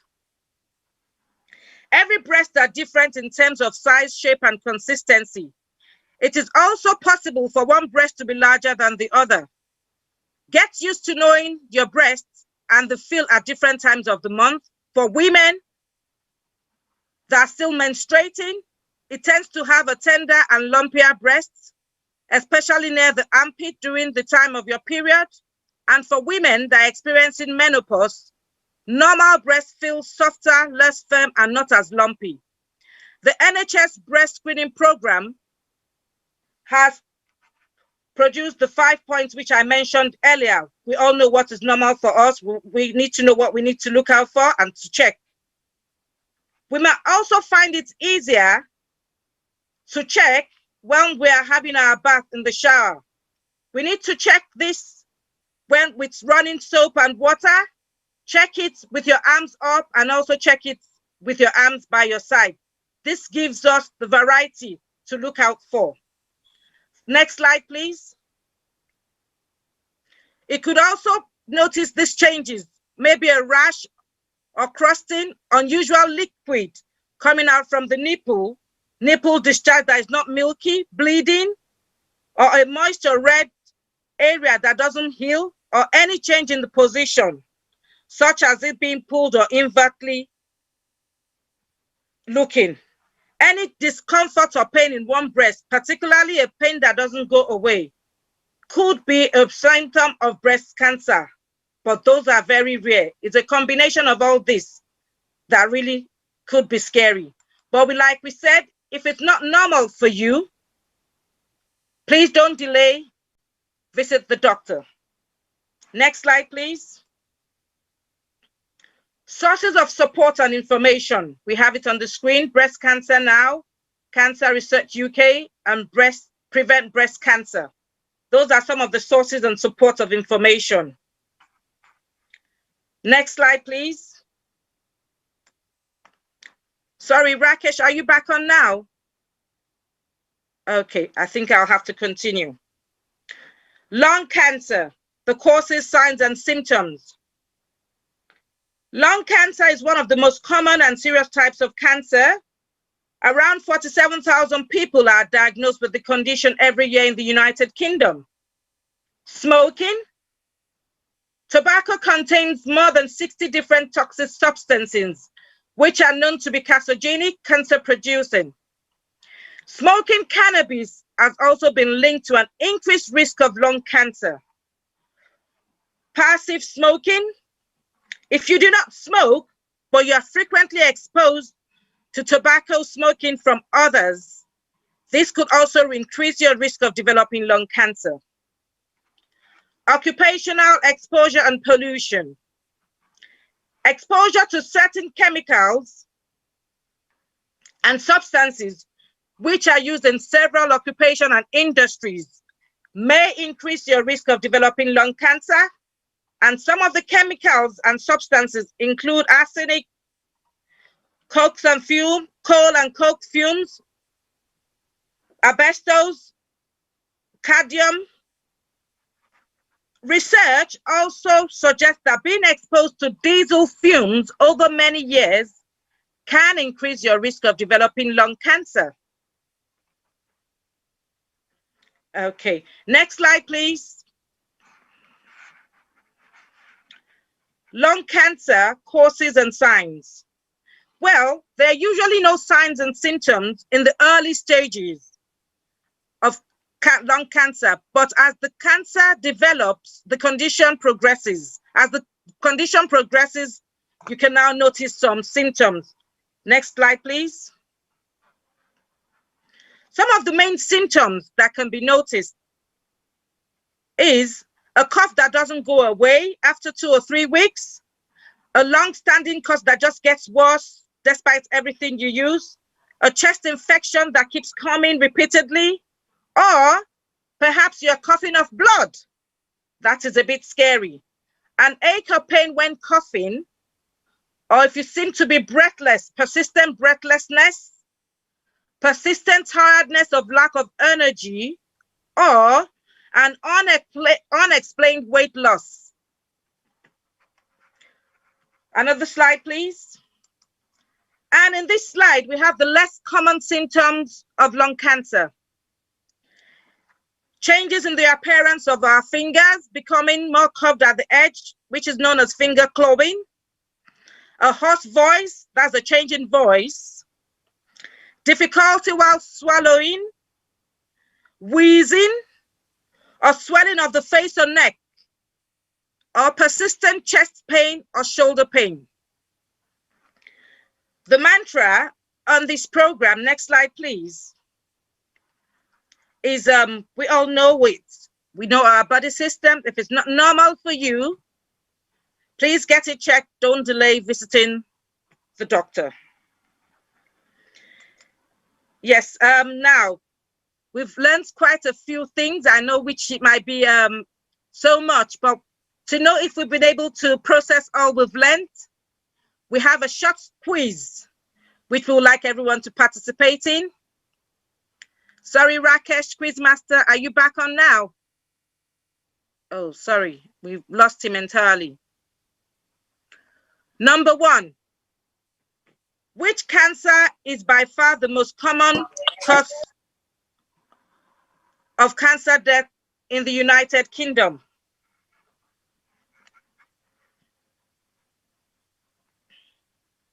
Okay. Okay. Thank you all. Thank you. Any more tries? Any more tries? Thank you. Thank you. It is C. Lung cancer accounts for around 1 in 5 of all cancer deaths in females and males.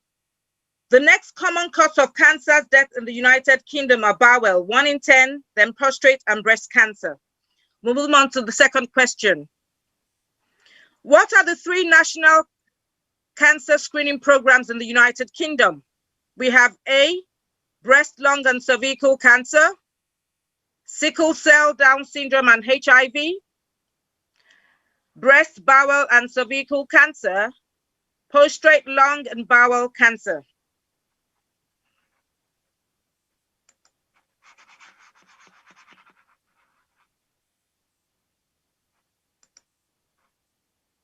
Thank you, everyone. Yes. Thank you, everyone. It is C, breast, bowel, and cervical cancer. Thank you very much. We'll move on to the third question now. What are the symptoms of bowel cancer?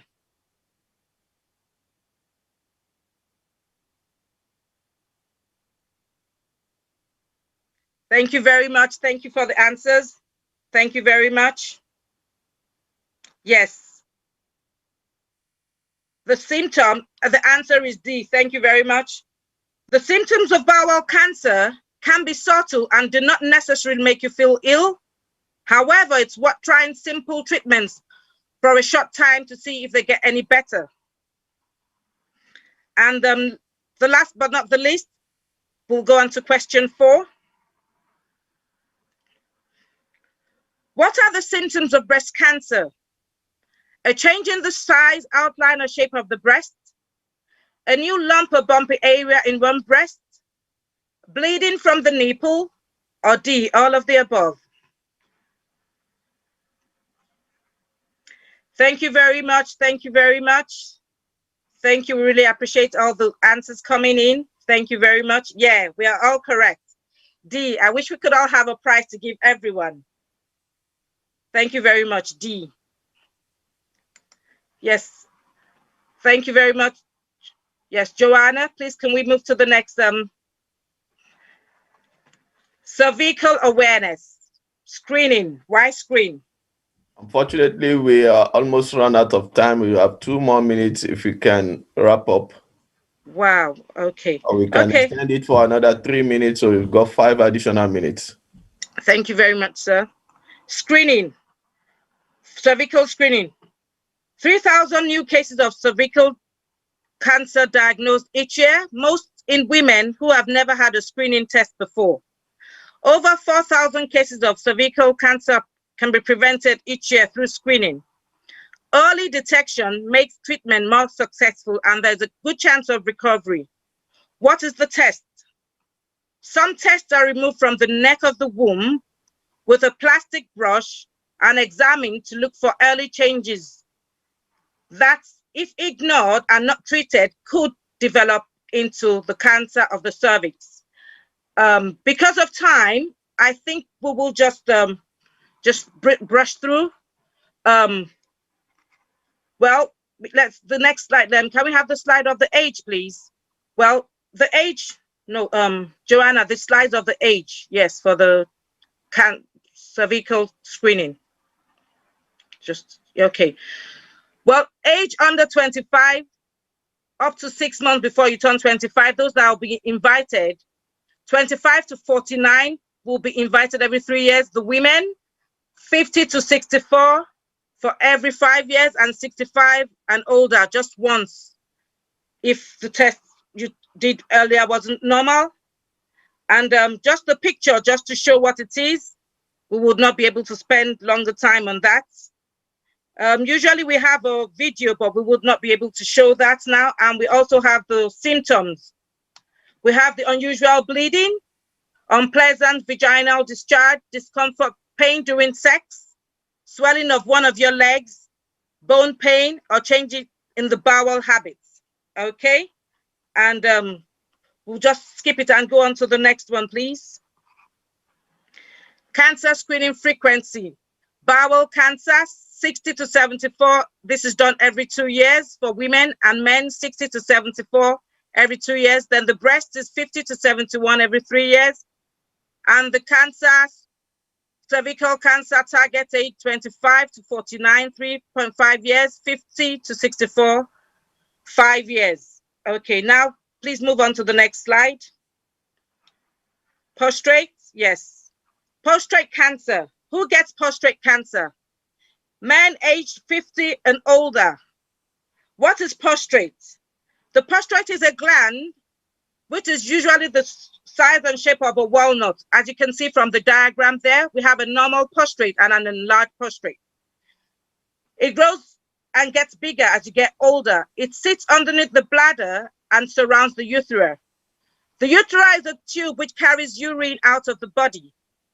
The prostate's main job is to help make semen, the fluid that carries sperm. The most common prostate problems are enlarged prostate, prostatitis, and prostate cancer. Prostate cancer can develop when cells in the prostate start to grow in an uncontrolled way. Some prostate cancer grow too slowly to cause any problems or affect how long you live. Because of this, many men with prostate cancer will never need any treatment.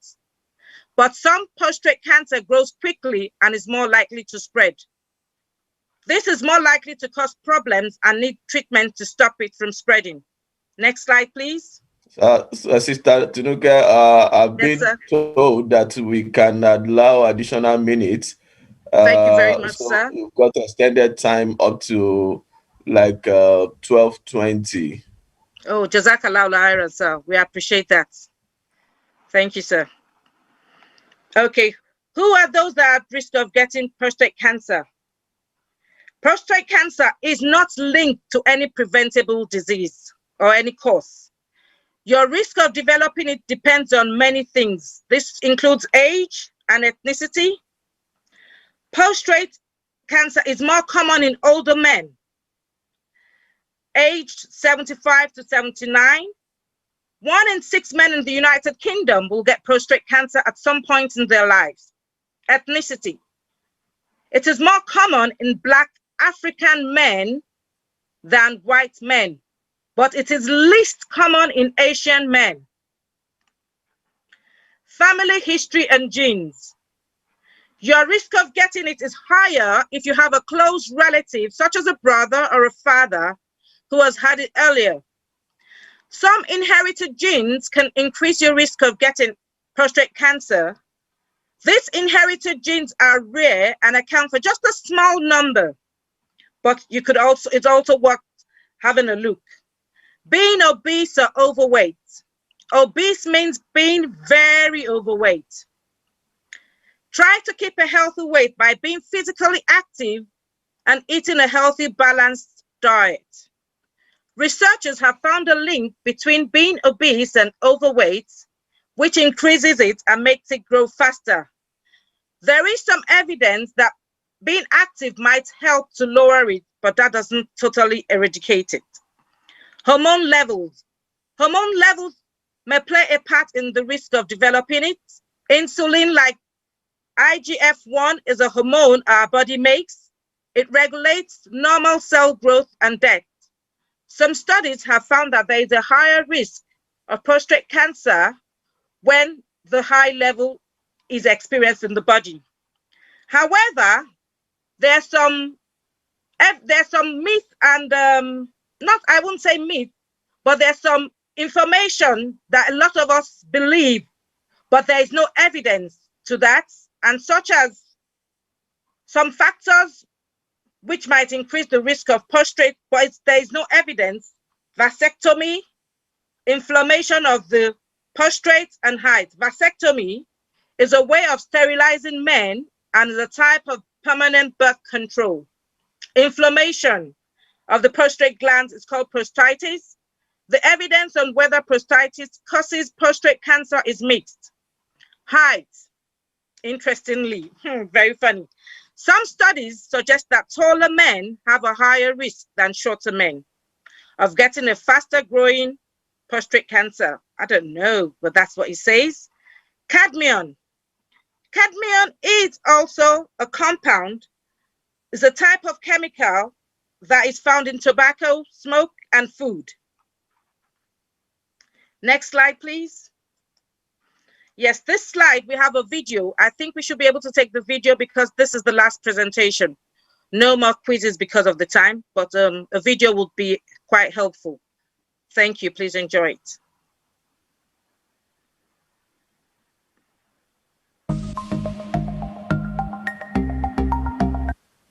Joanna, you need to pull down the screen and start again for us to see the video.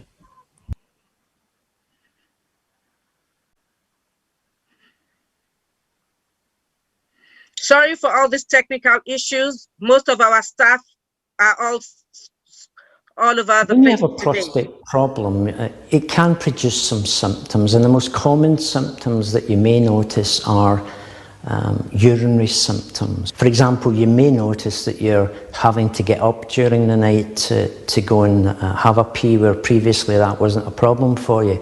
Or indeed during the day you may find that you're going a lot more than you used to go. And when you are there, perhaps it's taking you longer to start and for your bladder to start emptying. Afterwards, you may notice that you've got some dribbling afterwards, which might be a sign that your bladder's not emptying completely. Less common symptoms that men may experience are things like pain when they're passing urine or pain when they're ejaculating. Some of the possible reasons for these symptoms, and certainly one of the most common reasons we find in men as they get older, is where they have an enlarged prostate, and that squeezes on the urethra, the water pipe that runs from the bladder, and it can irritate the bladder and cause these sort of symptoms. There are other conditions such as infection in your prostate, which can also cause similar symptoms. And less commonly, prostate cancer may also give rise to these symptoms. But certainly what we do find is most of the time it's the first two conditions that are really causing it. It may also be that you've got some other health problem that can give rise to these kind of difficulties.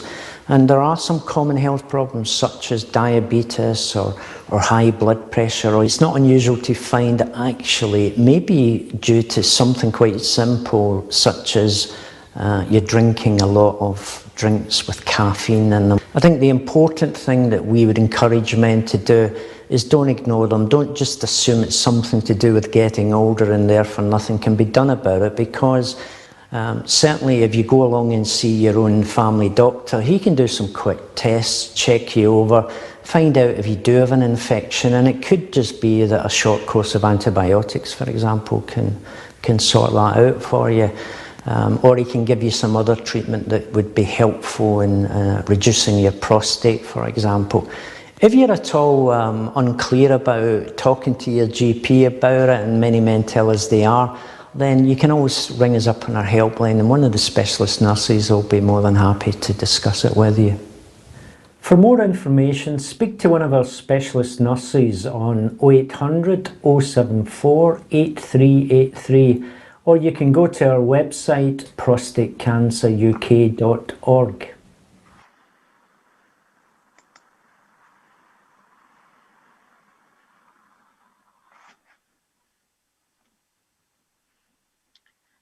Thank you very much, Joanna. Like our mantra, we all know what it is. If it's not normal for you, please don't delay visiting the doctor. Thank you. We've come to the end of the presentation. Thank you very much. And we would like to inform you that Booking an awareness session could be done by contacting our team lead, which happens to be somewhere else delivering sessions today. Today is a very busy day for the team, so we had to all split ourselves and our technical personnel everywhere. For more information about the cancer screening program, the signs and symptoms of lung and prostate cancer, we deliver them in English and in other community language, Gujarati, Hindi, Bengali, Igbo, and Yoruba language. And to contact our team lead, we have her number and her email address on the screen if you're all in anybody or any group is interested in booking an awareness session. We're coming to the end of the year now. We thank God for coming to the end of the year. In the new year, we have a series of programs lined up, and we will contact each and every organization if they're interested in our team having delivering sessions for them as the new year begins. Thank you very much. Could you please spare us some minutes? We have a feedback question, well, a feedback form. We would like people to fill online so we can know how we're doing and what we need to do better. Thank you very much. Can I just breeze through it just in a few minutes before the session ends? Sister Tinuka, before we take the feedback questions, there is a question on the chat that asking about whether you can tell if NHS screening if there is NHS screening program for prostate cancer. Yes, it's not a screening program, but you can contact them, the number we put above in the video, or we could send a number, or if the person is interested, person can contact us and we'll give the person the websites and numbers to contact. But there's no screening program at the moment for that. Okay, thank you. Okay, thank you very much, sir. The session, could you please do the rating? Session overall, poor, average, good, excellent. The session structure, how was it? Was it poor, average, good, or excellent? The presentation and the presenters.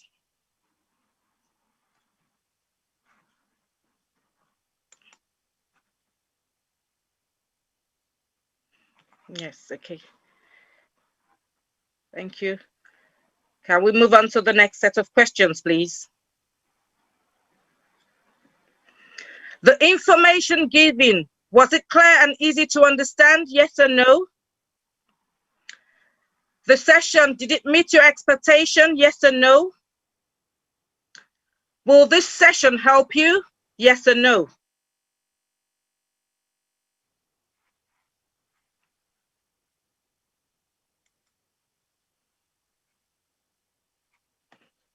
Next slide, please. What else did you like about the session?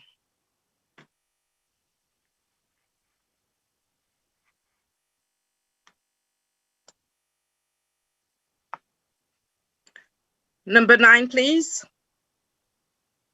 How could the session have been made better for you? We all have our individual preferences. If you let us know, we can look into it. Number 10. Next slide, please. How did you hear about this event? RCVS newsletter, RCVS website, email, or others? Can you kindly please state? 11. Are there any other health topics you would like us to organize, workshops or training? Like I mentioned earlier, we'll be doing a series of health talks, COVID and the COVID long effects, the after effects of COVID, HIV, tuberculosis, and a few other sessions are being lined up for next year. So any of the groups that are interested, we will be there and available to deliver them. And the next slide, please. Could you kindly indicate if you're British, black British, Chinese or other ethnic groups, or mixed or white? And we have them here. Indian, Pakistani, Bangladesh, other background, Black or Black British, Caribbean, African, other Black background, Chinese or other ethnic groups, Chinese or any other. Then we have the fourth one, white and Black, Caribbean, white and Black African, white and Asian, or any other mixed background. And we have the white group, British, Irish, and any other one. And the gender, please, could you please indicate which gender you belong to? And if you don't want us to know, you can leave it as anonymous, that's fine. The age, 16 to 25, 26 to 35, 36 to 45, 46 to 55, and 56 and above. And also, do you consider yourself to have a disability, yes or no? But like we said, these questions are all personal. If you don't want to answer, it's okay, it's fine. And thank you very much once again to my brothers and sisters and all participants that have joined in from various areas, from various places. And I'll also like to thank my group where I belong to, FGGC Oyo. They also are on the program at the moment. My VP and all other members of my group, FGGC Oyo group, thank you very much. And all people, all friends and families that also joined in today into the live program, we thank you very much. Thank you for the session. Nasfat, my brothers and sisters in Islam, thank you for giving us this platform and this opportunity to be able to deliver this session to you. We would like to say Jazakallah Iran for this opportunity, and we are absolutely sorry for the difficulties and technicality issues we experienced. And thank you all. We wish everyone a happy Gregorian calendar year in advance. Thank you very much. You're welcome. Thank you for the presentation. Thank you for coming. It's been a very well presented talk. I kind of eye-opener to so many people, I believe. Personally, for me, and when you ask where we are from, I was thinking maybe we will have a Chinese or a Pakistani amongst us. I don't know, but the truth is that we are overwhelmingly BB. Okay, overwhelmingly BB, not whatever they call it, but it is British, Black, or Black British. So that's well presented. Thank you for coming, and thank you for the eye-opening information. May Allah reward you abundantly. I also greet our sister Joanna, who has been at the background. And we are sorry for Rakesh, who couldn't bring his IT, whatever IT technicalities into bear.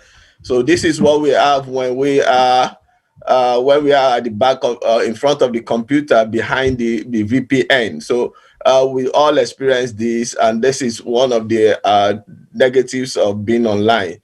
Okay, thank you very much, and we see you when we see you again in the new year. Thank you very much. Jazakallah Iran. I will continue on the program as I'm a member of the Nasfat Islamic Organization. Thank you. My team will leave soon. Thank you. Okay, that's fine. They are very welcome as well. Okay, without wasting much of our time, we have spent a lot of this time, and we will simply move on. But before we move on, I can see my imam's hand up. Sheikh, you want to say something? Yeah, inshallah, I want to appeal to our members, because we are meant to recite the whole of the Quran today, but this information given to us is very, very important. Like the hadith of the Prophet you quoted the other time about a camel being left alone without being tied down. This is what is happening about the hadith. We want to tie our camel now before we put our trust in Allah. So this information, we are tying our camel. Recitation of the Quran, that means we are putting our trust in God. So all members across the zone, please do bear with us. By 1 o'clock, inshallah, wherever we read, if we reach by the recitation of the Quran, we're going to do the khutbah on it, inshallah. Assalamu alaikum. Wa alaikum salam wa rahmatullahi wa barakatuh. We move straight into the Quran recitation. Everybody knows where he or she is reading. And as the Imam said, we are actually not going to stay onto the platform till 1 o'clock. So we will do the khutbah 5 minutes or 10 minutes before 1 o'clock. So invariably, we have about 25 minutes to read the Quran. If you are struggling to finish your own portion, pass it on to someone who is faster at reading, and we should complement ourselves in order to finish it. If we can't, then we will stop wherever the time catches us. Catches up with us, inshallah. Barakallah fiqh. Alhamdulillah. So we call on one of our ustads to start the recitation of the Quran for us. So I'm going to call on Ustaz Shuaib to start the Quran while the ZM will read the khutbah for us, inshallah. أعوذ بالله من الشيطان الرجيم بسم الله الرحمن الرحيم أعوذ بالله من الشيطان الرجيم بسم الله الرحمن الرحيم أعوذ بالله من الشيطان الرجيم بسم الله الرحمن الرحيم الحمد لله رب العالمين الرحمن الرحيم مالك يوم الدين إياك نعبد وإياك نستعين اهدنا الصراط المستقيم صراط الذين أنعمت عليهم غير المغضوب عليهم ولا الضالين آمين بسم الله الرحمن الرحيم ألف لام ميم ذلك الكتاب لا ريب فيه هدى للمتقين الذين يؤمنون بالغيب ويقيمون الصلاة ومما رزقناهم ينفقون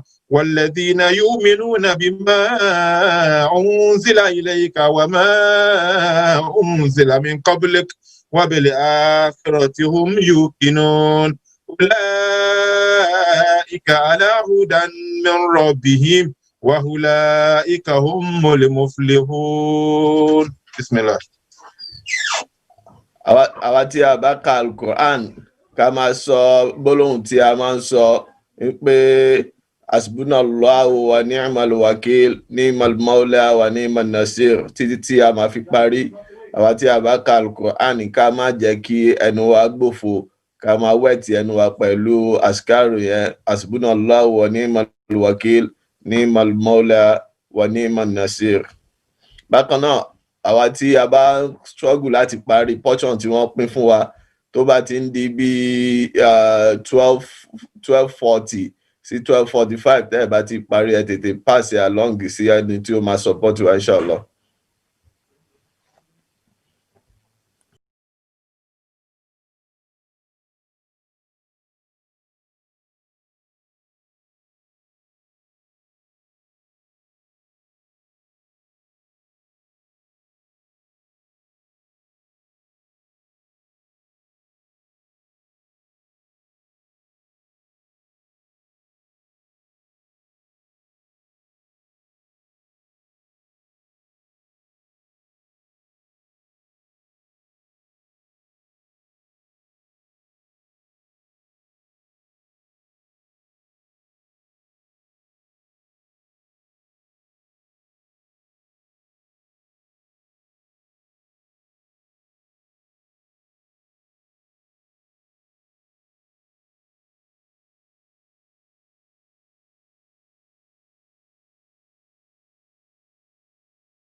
حسبنا الله ونعم الوكيل نعم المولى ونعم النصير حسبنا الله ونعم الوكيل نعم المولى ونعم النصير حسبنا الله ونعم الوكيل نعم المولى ونعم النصير حسبنا الله ونعم الوكيل نعم المولى ونعم النصير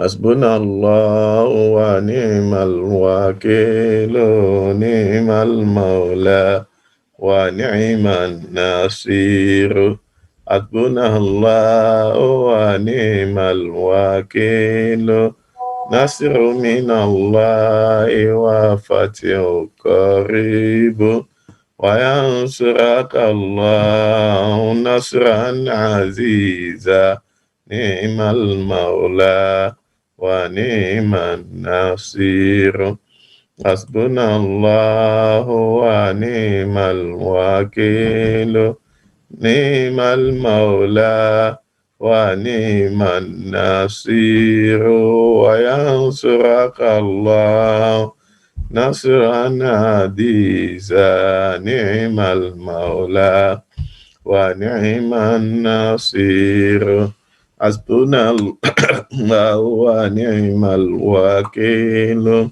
نصر من الله وفتح قريب وينصرك الله نصرا عزيزا نعم المولى ونعم النصير حسبنا الله ونعم الوكيل نصر من الله وفتح قريب وينصرك الله نصرا عزيزا نعم المولى ونعم النصير حسبنا الله ونعم الوكيل نصر من الله وفتح قريب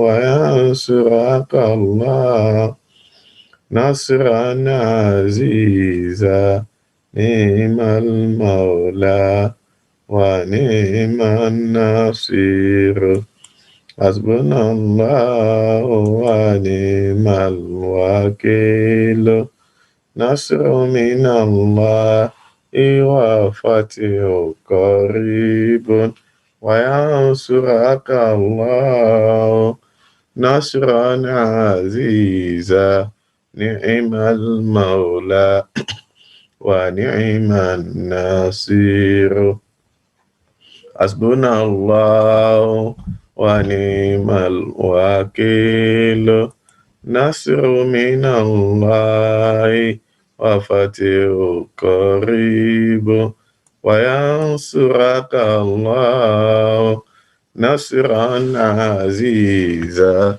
نعم المولى ونعم النصير حسبنا الله ونعم الوكيل نصر من الله وفتح قريب وينصرك الله نصرا عزيزا نعم المولى ونعم النصير حسبنا الله ونعم الوكيل نصر من الله وفتح قريب وينصرك الله نصرا عزيزا نعم المولى ونعم النصير حسبنا الله ونعم الوكيل نصر من الله وفتح قريب وينصرك الله نصرا عزيزا نعم المولى ونعم النصير. àwa tí a bá ṣì ń ka Al-Qur'ani lọ́wọ́ láàrin ìṣẹ́jú márùn-ún tó kù ká fi parí ẹ̀. àwa tá a bá rò pé a lè parí láàrin ìṣẹ́jú márùn-ún ká gbé fún àwọn tó yánu láti kà á kí wọ́n lè bá a kà á ká lè tètè kúrò ńlẹ̀ ńbẹ̀. Hasbunallahu wa ni'mal wakil nasru minallahi wa fatihu qaribun wa yansuraka Allahu nasran aziza ni'mal mawla wa ni'man nasir. Hasbunallahu wa ni'mal wakil nasru minallahi wa fatihu qaribun wa yansuraka Allahu nasran aziza ni'mal mawla wa ni'man nasir. Hasbunallahu wa ni'mal wakil nasru minallahi wa fatihu qaribun wa yansuraka Allahu nasran aziza ni'mal mawla wa ni'man nasir. Hasbunallahu wa ni'mal wakil nasru minallahi wa fatihu qaribun wa yansuraka Allahu nasran aziza ni'mal mawla wa ni'man nasir. Hasbunallahu wa ni'mal wakil Allahu nasru minallahi wa fatihu qaribun wa yansuraka Allahu nasran aziza ni'mal mawla wa ni'man nasir. Hasbunallahu wa ni'mal wakil nasru minallahi wa fatihu qaribun wa yansuraka Allahu nasran aziza ni'mal mawla wa ni'man nasir. Hasbunallahu wa ni'mal wakil nasru minallahi wa fatihu qaribun wa yansuraka Allahu nasran aziza ni'mal mawla wa ni'man nasir. Lábẹ́ Al-Qur'ani tí à ń kà, gbogbo àwọn tí wọ́n sẹ́ndì prayer request ká kó prayer request wọn sí abẹ́ Al-Qur'ani kọ́lọ́mọṣẹ́ àgbàdúrà ẹnìkọ̀ọ̀kan wa. Ẹrú Ọlọ́run kan ní kí a bá wọn ṣàdúrà pé kí Ọlọ́run kó fi unity sí àárín àwọn àti àwọn ọmọ àwọn, kọ́lọ́mọ fi àwọn ọmọ àwọn ṣe ọ̀tá àwọn, kọ́lọ́mọṣẹ́ àgbàdúrà wọn bẹ́ẹ̀ bí wọ́n ṣe sọ yẹn náà ni. Ọlọ́mọṣẹ́ àfi àwọn ọmọ náà ṣe àrítútù ojú fún yín. Èdè àìyedè tí àṣetọ́ni tí máa ń mú èdè àìyedè láàrin ẹbí, Ọlọ́run ọba mọ́ṣẹ́ àlékò nínú ìgbésí ayé yín. Ọlọ́mọṣẹ́ àṣe àwọn ọmọ náà lọ́rẹ̀ẹ́ yín kó mọ̀ ṣe wọ́n lọ́tá yín. Ọlá jẹ́ kan ṣoṣo Ọlọ́run, ọlá la ilaha illallah, ọlá Muhammad Rasulullah sallallahu alayhi wa sallam. Alhaji wa Bọ́lájí wọ́n ní alhamdulillah wọ́n dúpẹ́ fún Ọlọ́run ọba. Wọ́n ní èní ní ọjọ́ bí àwọn, Ọlọ́run mọ́ṣá jẹ́ kí tó kúnú ṣẹ̀mí tẹ́ máa lò kó dájú tẹ́ ti lò látẹ̀yìn wá lọ. la ilaha illallah wala muhammadu rasulullah sallallahu alayhi wa sallam. Gbogbo oore tọ́lọ́run bá ti ṣe fún inú ṣẹ̀mí yín, Ọlọ́run mọ́ fi kankan ṣe àdánwò aburú fún yín bẹ̀. La hawla wala quwwata illa billah. Ẹrú Ọlọ́run bá kan Alájà wa Bilkisu fi surname sí, wọ́n ní kí Ọlọ́run wọn bá ṣe, wọ́n ní èní ní ọmọ àwọn ń ṣe third birthday, 3 years birthday lẹ́ni. Zara Adéolúwa ni Moríọlá Olúwa Adéríbigbé, ó pé ọdún 3 lẹ́ni. Ọlọ́mọṣẹ́ àdọ́mọ náà lágbàlagbà, ọlọ́mọṣẹ́ àdá lágbàlagbà, ọgbọ̀gbà tó bá máa lò láyé ògo ẹ̀ ọlọ́mọṣẹ́ àjò mọ̀ tán.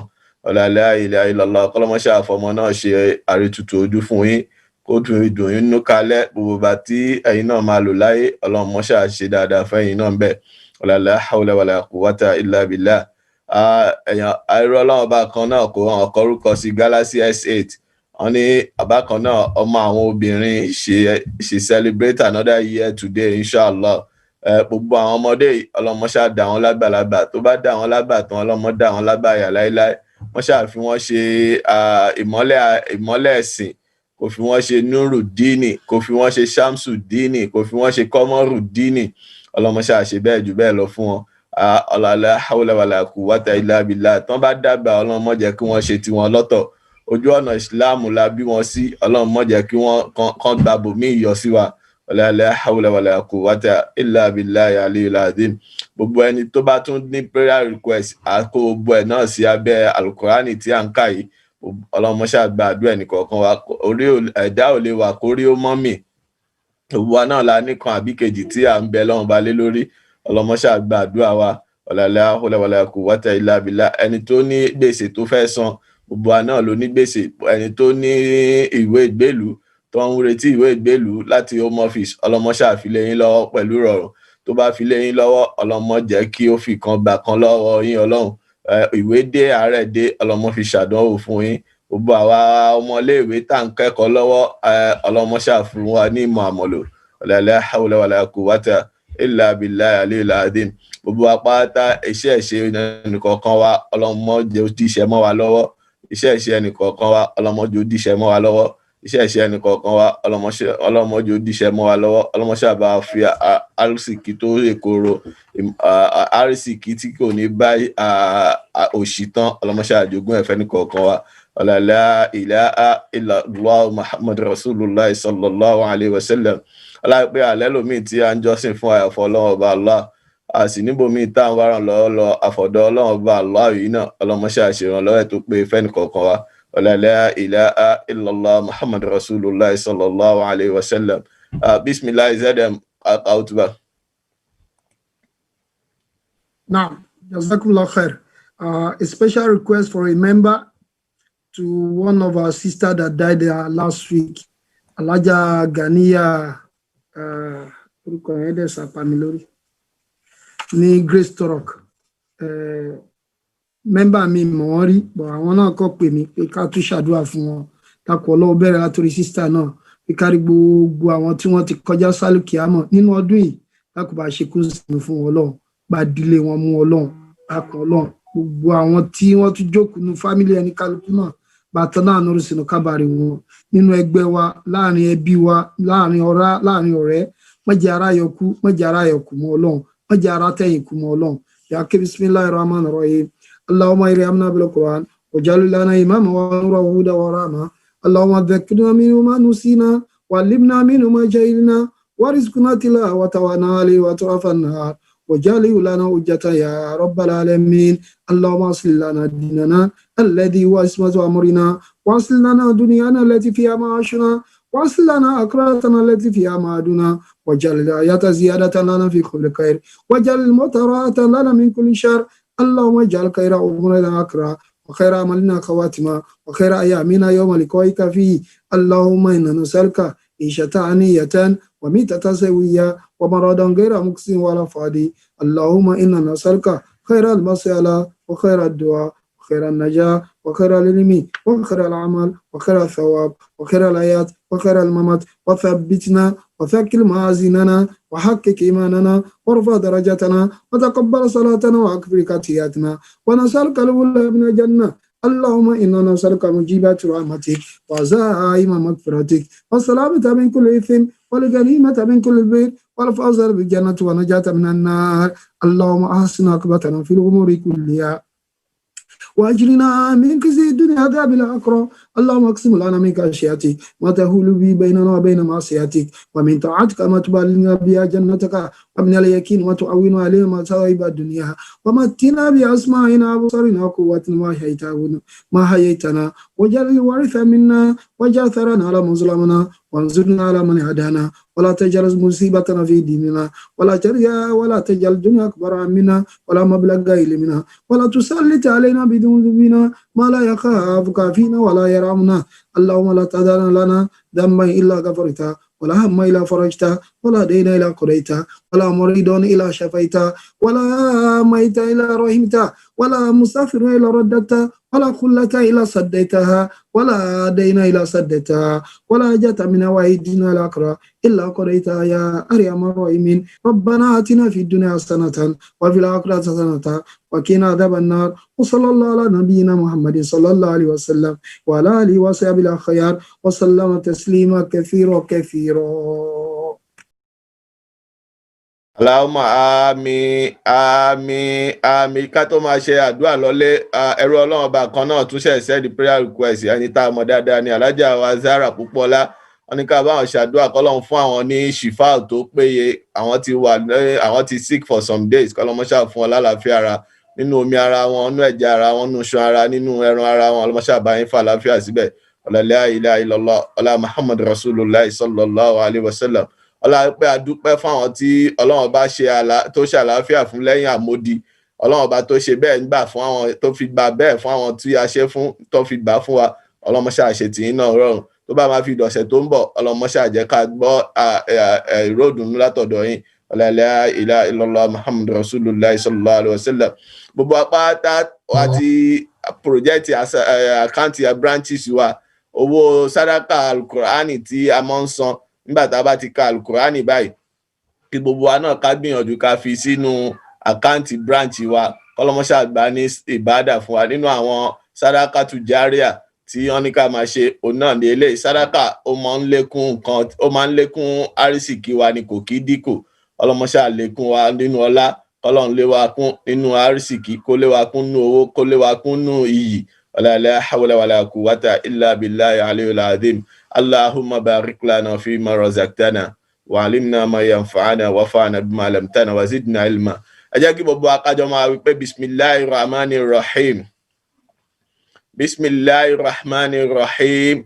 Wa tarakna ba'dahum yawma izin yamuju fi ba'din wa nufiqa fi suri fajama'nahum jam'a fajama'nahum jam'a فجمعناهم جمعا فجمعناهم جمعا فجمعناهم جمعا فجمعناهم جمعا. الفاتحة. بسم الله الرحمن الرحيم.